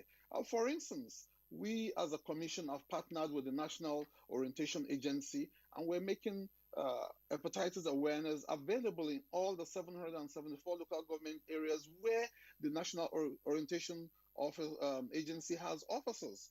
We have also partnered with media houses. That's why we can come on shows like this and let people know. A lot of print media also carry hepatitis stories. We need to get people talking about it. That is when people can go for testing, and then more funding will come in.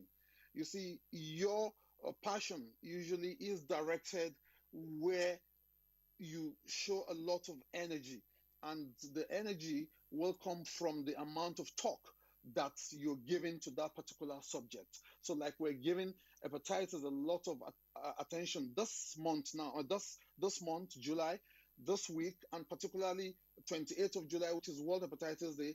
The media goes to rest after that until next year again. Nobody talks about hepatitis. We need to put it on the front burner. Let's keep talking about it. That way, donor funding will come in.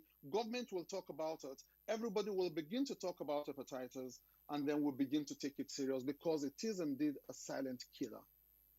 All right, Mike, thank you very much there for the advocacy. Back to the studios here, Dr. Kede Ibiang. Can hepatitis B and C coexist in the same patient? And we've heard about talking, which is what we are doing now, and testing. How frequently should an individual get tested? Okay. Hepatitis B and C can coexist, although it's not very usual. The typical co-infection you would see would be hepatitis B and D. And D only exists when hepatitis B is either already in the system or it is a simultaneous infection, so it's a co-infection or a super-infection. Yes, so that is that for hepatitis B and C. Your other question? Testing. How frequently should an individual get tested?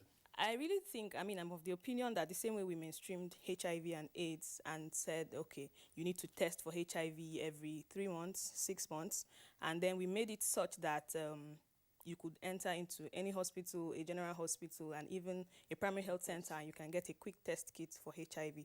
We should mainstream hepatitis testing the same way. So if we have even self-test kits, because we have HIV self-test kits where you can just go pick this up from the pharmacy, test yourself, and you can be sure that, okay, you're testing the next 3 to 6 months. We can do that as well for hepatitis. So you can test comfortably, or you can go into a hospital and do a proper blood panel 3 to 6 months.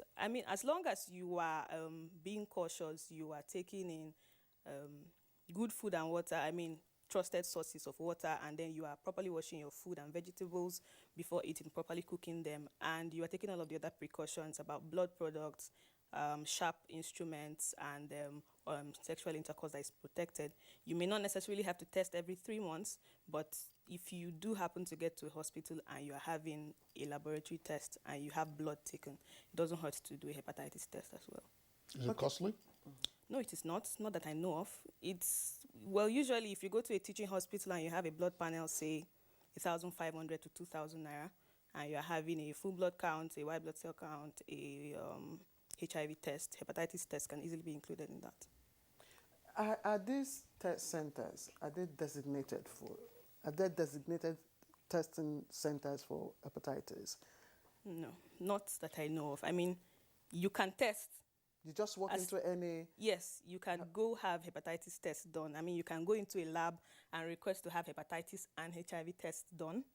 So any lab that processes HIV tests, it is largely dependent on the institution, the health institution, and the range of tests they are able to do. But almost every general hospital and teaching hospital, and probably some health centers and private clinics as well, will be able to test for hepatitis. But you must have the reagents, I believe. Yes, that's why I said depends on the range of tests they are available to do. Professor Isa Sadiq, in Kano, vaccination has also been mentioned. Now, if vaccination is critical towards preventing the contracting hepatitis, why is it not so popular in the public imagination? You hear about vaccination against a range of other infections, particularly also the 6 killer diseases of children. So why is this not so popular? When is it the right time to get vaccinated? As a child, as an adolescent, or as an adult? Well, actually, vaccination against hepatitis is in Nigeria among the various vaccines given to children. Apart from the ones you mentioned, the so-called 6 killer disease, which is actually not the actual name now, because These diseases are largely preventable, and it's wrong for us to be considering them as rare diseases. At least things can be done to prevent them. In addition to the 6, hepatitis B vaccine for cerebrospinal meningitis and that of yellow fever have been added into the routine immunization schedule, which children are exposed to from birth up to the age of 9 months. So actually, specifically for hepatitis B vaccine, children are given the first dose immediately after birth. They take their first dose. And then when they reach 6 weeks, 10 weeks, and 14 weeks, they are repeated. But in this case, as part of a combination of vaccines that we call pentavalent vaccine, 5 antigens put into the vial and they are given to the children. So it's part of the program of our immunization. But then, just like the other vaccines, mothers do not take their children to the immunization centers to ensure that children are given this vaccination. And that is why it is not so popular. But the ideal thing is, just like we give children vaccination against other diseases, even for hepatitis, they should be covered with it. And then, apart from children, people who have something to do with blood and blood products, for example, healthcare workers, surgeons who are exposed to patients, they perform surgery, or physicians who perform certain procedures. For example, those who take liver biopsy, who take biopsy or from other tissues of the body, or even nursing care that is being given to patients in the hospitals, or the hospital attendants who ensure cleanliness around the wards and clinics in the hospitals or any healthcare setting, including those who are involved in dumping hospital wastes or any healthcare waste, because there are sharps, there are items used by patients. All these people need to be given the vaccine. And any opportunity that is obtained for all Nigerians to come into contact with healthcare facilities, hepatitis B vaccine can be offered to them. And so, just like other people have mentioned, the vaccination is very critical.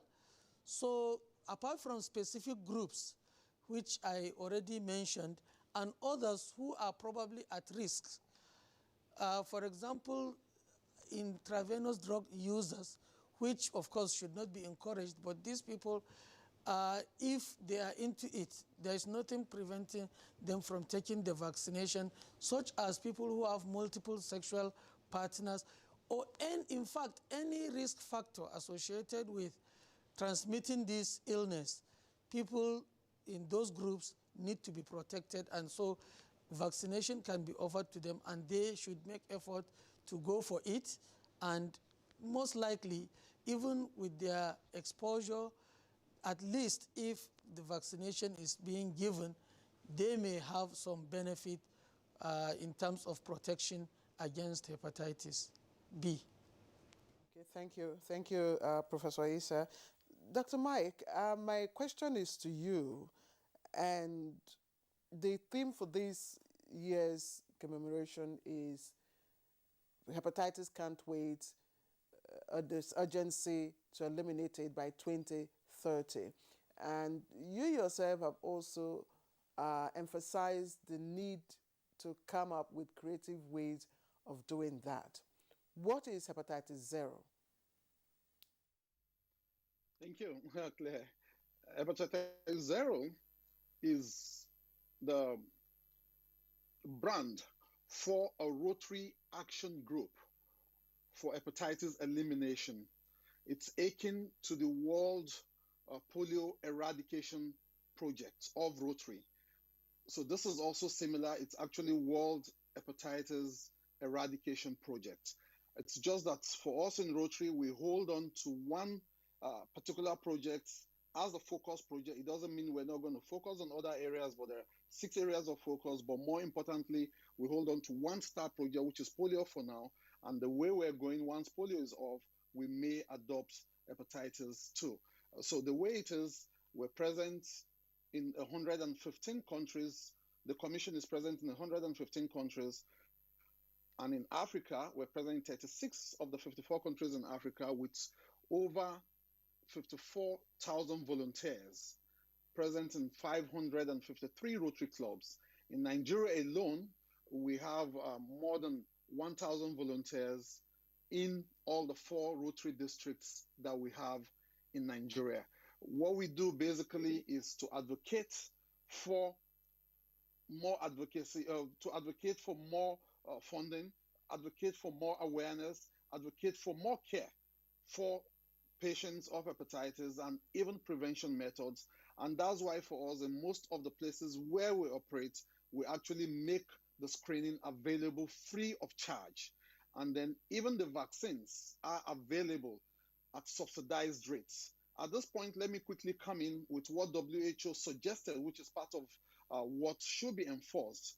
WHO has recommended that every point you're having the screening, ensure there is the vaccine available for B, because the C does not have a vaccine, unfortunately. Even though the A has a vaccine, but why do you waste money on a self-limiting ailment, something that you can overcome yourself? In fact, the E2 is having a vaccine, but is available. It's only licensed in China so far. So the B, which is very mortal and deadly, there is a vaccine that is available. So the moment you're testing and you find out somebody is negative, just administer the first dose of the vaccine. And that's what we do. So we make those vaccines also available at subsidized rates compared to in other hospitals. Private hospitals charge as much as 5,000 to 10,000 for the vaccines. With the commission, the Hepatitis Zero Commission, it's at 1,000 naira. And the screening is done free of charge. Besides that, we're also advocating at a global level to get the support of donor funding, huge donor funding from like the global funds, USAID, even Gavi, to adopt the hepatitis vaccines the way polio vaccines have been adopted, so that it becomes readily available, affordable, and accessible to everybody. All right, Mike, thank you very much. I want to come back to Dr. Ibiang. I was just wondering, sometimes considering the number of vaccinations that one takes from time to time, and perhaps you just forget that you have taken hepatitis B vaccine before. Can there be a repeat vaccination for that? And if so, is it harmful? Okay. This is one of the reasons why you have a card where you are noting the number of doses of the vaccine that you have taken and what your next date is if you have another dose to be taken. So if you have that card handy, you can easily check. But particularly for hepatitis B, if a child has completed all doses, the protection is at least 20 years. And for most people, it is lifelong. So as long as you have had complete doses of the vaccine as a child, you have lifelong immunity from hepatitis B. And then for adults who either did not complete the dose or have to do the vaccination in adulthood, when you have had the 3 doses at 0, 1 month, and 6 months, covers you for the rest of your life, really. Okay. But there is also the, you can have a booster vaccine if you are not sure whether or not you completed as a child. Maybe your mother is not aware or was not aware whether or not you took vaccines, or you started and didn't complete them. You can have a booster vaccine and it is not harmful. Okay, I don't know. We are pressed for time now. This is just a general question, because there's been a lot of emphasis on the liver. Yes. To say hepatitis attacks the liver. Mm-hmm. Now, we also hear that malaria parasites get lodged in the liver. Mm-hmm. We also hear that alcohol ruins the liver. Yes. So if the liver faces this relentless assault from a broad range of diseases, why is it that in animals, say, cow, for instance, they said the liver and kidney are said to be delicacies? Say, madam, give me 2 liver, 2 kidney. So, I mean, I don't know what the reason is. There's something about we putting emphasis on liver of whatever, chicken, goat, cows, kidneys. For some people, I think it's just tastier. And then, but for the liver though, it has proteins. So I don't know, depending on the amount of cooking it has gone through, you may not necessarily get the full package, from eating liver. But yes, the liver does a lot, and that is why the emphasis is that you need to keep your liver working and in optimal condition, because there are a range of things that could go wrong once your liver is compromised. So yes, malaria parasites live in the liver, and anti-malarials would usually go to disrupt their life cycle and get you well and up and working again. Alcohol will destroy the cells of the liver over time, because the more work you are giving to the liver to synthesize alcohol and break it down just so that it doesn't affect your body. The liver is filtering toxins, it is detoxifying your blood, it is helping you stay away from poisons and all of that. So if you keep exposing your liver to all of these assaults, you are taking alcohol, either abusing or misusing alcohol, you are self-medicating, because there are drugs that can also cause that. We've actually run out of time. We just allowed you to learn. Thank you very much for the explanation, Dr. Kede Ibiang, medical doctor and public health educator. Thank you very much for joining us. Professor Isa Sadiq Abubakar, Director, Center for Infectious Diseases, Bayero University in Kano, as well as Dr. Mike Omotosho, President, Nigerian Commission Hepatitis Zero representative to the African Union. Both of you joined us via Zoom and from our Kano studios. Thank you very much and have a good day. You're watching Good Morning Nigeria. Let's take a short break. When we come back, we'll take you to Panso community.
The counsel of our fathers. I will urge and advise our younger generation to use talent and brain to sort out problems, not arms. Nigerian youths, let's build our nation together.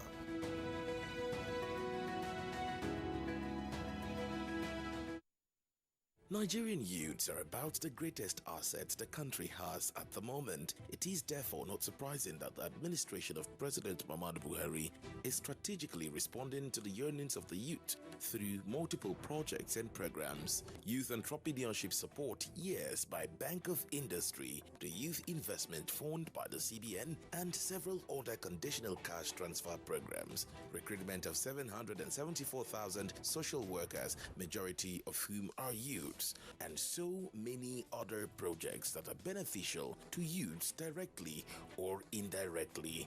If the administration can do all this, definitely with a degree of patience and time, it can achieve more. Nigerian youths must come together to say no to terrorism, no to vandalism, and no to all disruptive tendencies. Hashtag Youth for Greater Nigeria. Pacifying the youths, unifying the nation. The counsel of our fathers. My advice to these young people is please do not take us back to those harrowing days. You probably do not know what it is. Nigerian youths, let's build our nation together.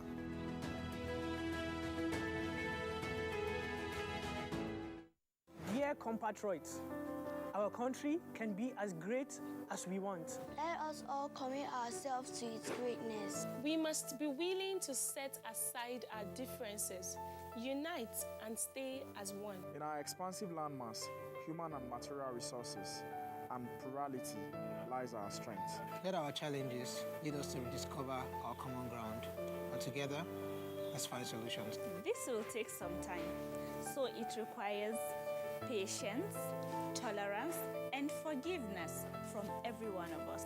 Let all hands come on deck to protect and transform our country. Let us unite and see each other not as adversaries, but as brothers and sisters. Together, we can build a better Nigeria for ourselves and for the next generations. This message is brought to you by the National Orientation Agency, NOA, with support from Nigerian Television Authority, NTA.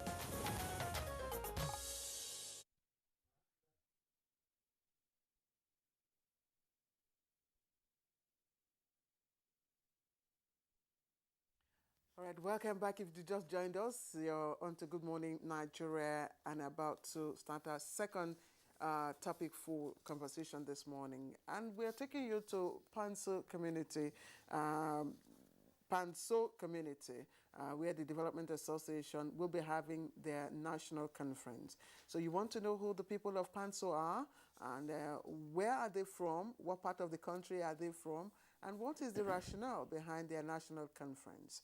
All right, Kinsley will do the introductions. All right, yes, we have with us in the studios here two gentlemen. First, we'd like to welcome Mr. Ahmadu Musa.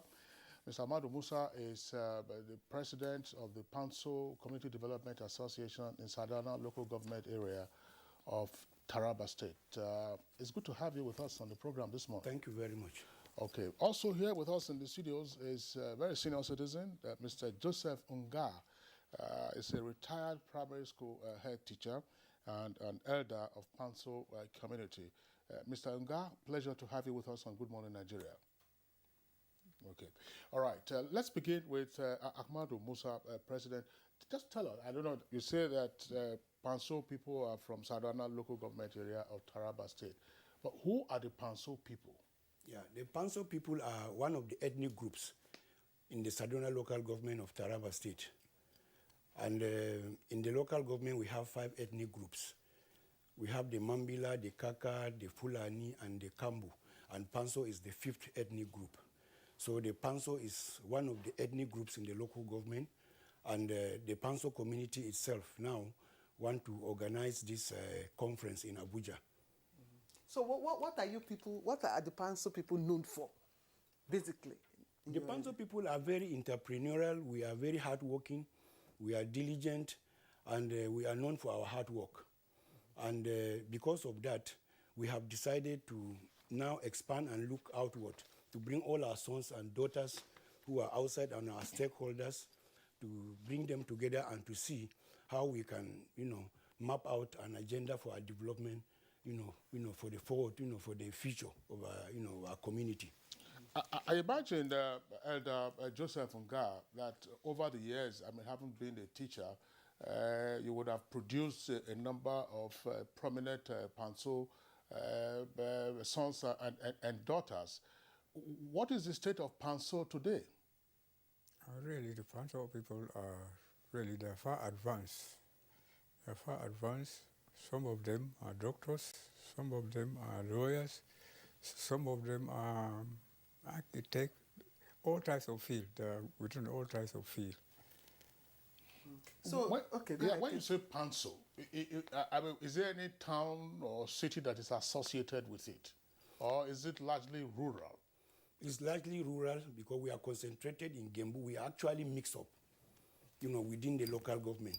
We are found out in most of these rural areas and then more concentrated in Gembu with other ethnic groups. We are actually a mix, in most of the towns in the local government. Okay, I'd like to ask Pa Nga, you can hear me? I'm hearing you. Yeah, so I'd like to ask, what is motivating this conference? What is the reason behind this conference? What is it all about? Okay, the motivation, the main point behind this is to bring all the Panso together Some of them are far away. They don't know each other. When they come together, they sit and map out agenda for the development of their culture. Because some of the cultures are almost becoming extinct. Then two, some of them are far away. We don't know some of them. As we come together now, we know some of them. They will know us. And then we come together and plan and map out what we should do to develop our area, to develop our culture, and then to develop the area, the local government, and Tarabasi and Nigeria in general. Is this the first time? Mm? Is this the first time? Is it the first conference? This is the first conference. We have been having minor one, but this one is the major one, where all sons of Panso who are within Nigeria, at all corners of Nigeria, will come together. Is it only sons or sons and all daughters? People, sons and daughters. Sons and daughters. Sons and daughters. All right, thank you very much, Elder. I just want back again to the president. What is the language spoken by the Panso people? The language is exactly Panso. Panso? Yeah, Panso. Okay, so this is more like a cultural revival, as it were, Sure, in terms of the national conference. You have hit it on the head. Cultural revival, actually. Okay, now, when are you expecting the conference to take place, and what level of attendance are you anticipating? Actually, like our elder said, the conference is expected to take place tomorrow.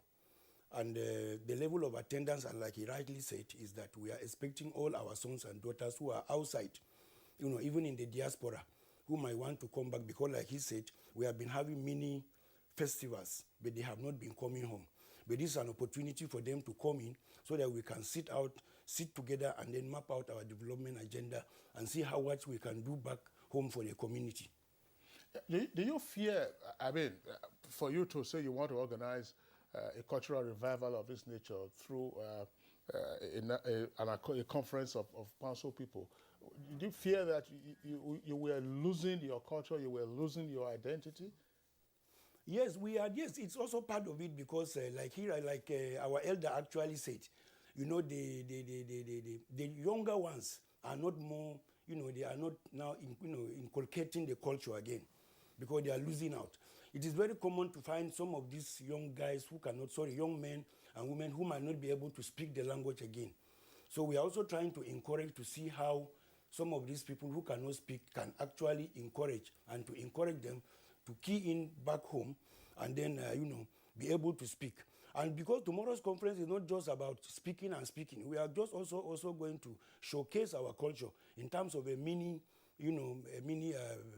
exhibition, exactly, a mini exhibition where we try to show our costumes, we show our arts and crafts and so on and so forth, so that even those who have been our friends, because it's not just going to be, the speakers are not just going to be Panso people. We also have people we have invited who will be talking to us about best practices on community development and how we can move the community forward. Those are some of the issues we want to look at. Would there be recognitions, like maybe awards? No, we don't. Yes, there will be recognition, but this particular one, we wouldn't want to do recognitions here. Recognitions are actually done at home.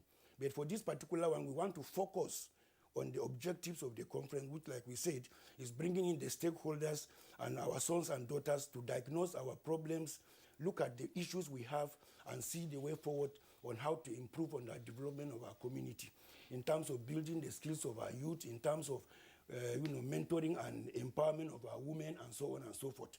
These are some of the issues that we want to look at critically in this particular conference. Okay, Elder Nga, tell us, with your background as a retired teacher, what are some of those very pressing community development issues amongst the Panso people today? Well, there are so many. Constructing of better houses, marketing, farming, etc., etc. And then also pushing children forward to educate, pushing children forward to education, and seeing that they go to a very high level, not question of finishing primary and secondary school and remain there. We very much want them to go far, so as in due course they will help the young ones. Has Panso community been touched by development activities either of the local government or the state government or the federal government? Well, in terms of intervention by the tiers of government, yes, within the local government, we might say yes. But in terms of intervention from the federal government, probably because we are in a very, a very hidden area of Taraba State, because we are, we are a bit hidden. But in terms of development, like we also want to, just hit something, we want to leverage on the construction of the Mambila Hydro project, to see how we can bring in our youth, develop our youth in terms of their skills, to see how they can leverage and benefit from the hydro project. And so if you are talking about development, yes, if that kind of project is coming to the local government, and then we are part of that particular local government, then we see it as an intervention by the federal. That intervention will also benefit our community. I was just wondering, just tell our viewers, what is the relationship or affinity between, say, the Panso people and those in Jalingo or Wukari, the Junkuns? What is it? Are you kindred? Are you related or? Yes, I think that's a very good one, because really we have, historically we have the same source with the Jukuns and the Chambers.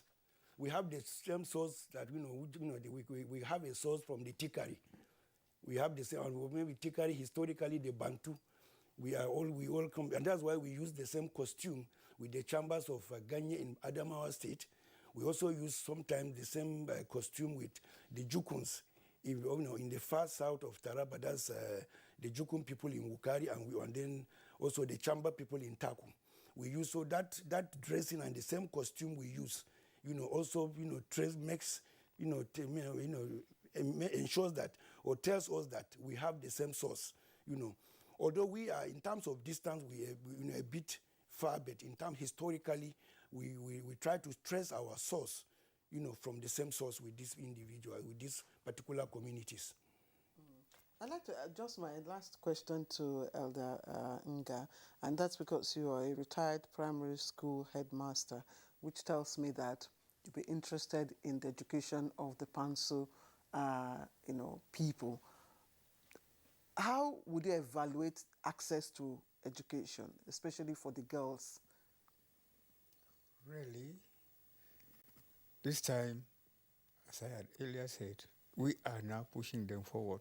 Not question of a girl finishing primary, they say go to marriage. No. If you want to marry, you must further your education.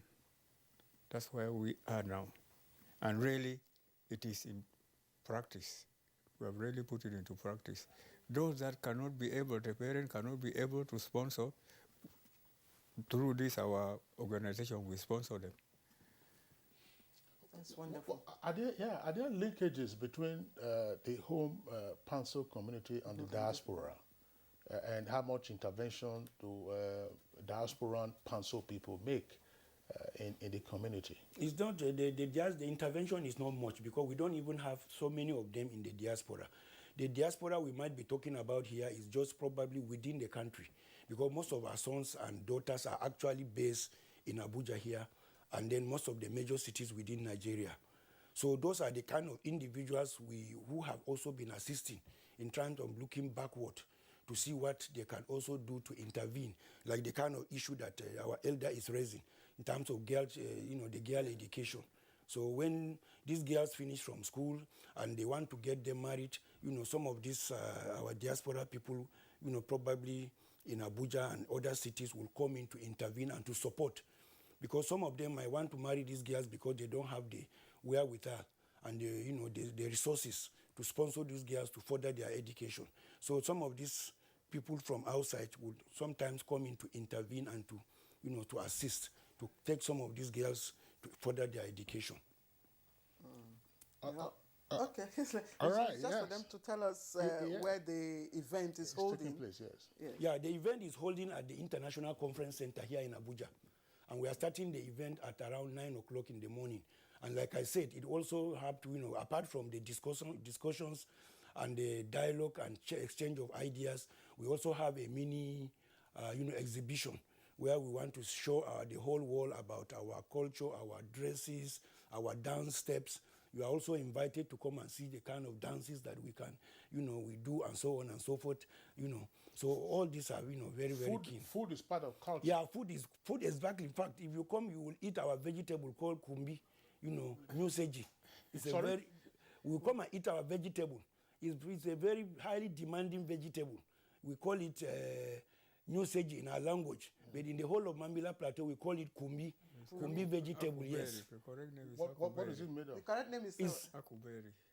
Okay, that's the English, yes. The English name, akuberi. Akuberi. Yeah, which vegetable is this made from? Is it pumpkin or? He has said he's a teacher, so I cannot say. It's not made from pumpkin. It's just it's a unique. Seed. They have seed. It's a unique so vegetable itself. Are collected and dried during the time of walking. Then they spread it. Just like this, they spray it. But the Mambila, the Taraba area is noted for high quality teas. Yeah, sure. Yes. But you haven't talked about that yet. In the tea, yes. So have you taken your tea this morning? I've taken my tea, yes. I'm sorry, gentlemen. We have to end on that note here because we've fast spent our time. President Panso Community Development Association, Southern Local Government Area of Taraba State. That's Amado Musa. Thank you very much for coming to share. Appreciate it. Yes, Joseph Nga is a retired primary school headmaster and elder of Panso Community. Thank you very much, sir. Thank you very much, madam. We'll certainly be there tomorrow. We're very grateful. We wish you come and witness this. Thank you very much. What goes with the vegetable? You didn't say that. Okay, it goes with the tuwo. Yeah. Okay. Maize flour. Why Kingsley is listening to them? Let me thank you for joining. All right.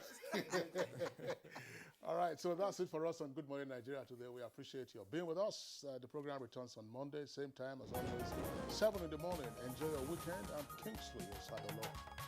And I'm Claire Adelabu.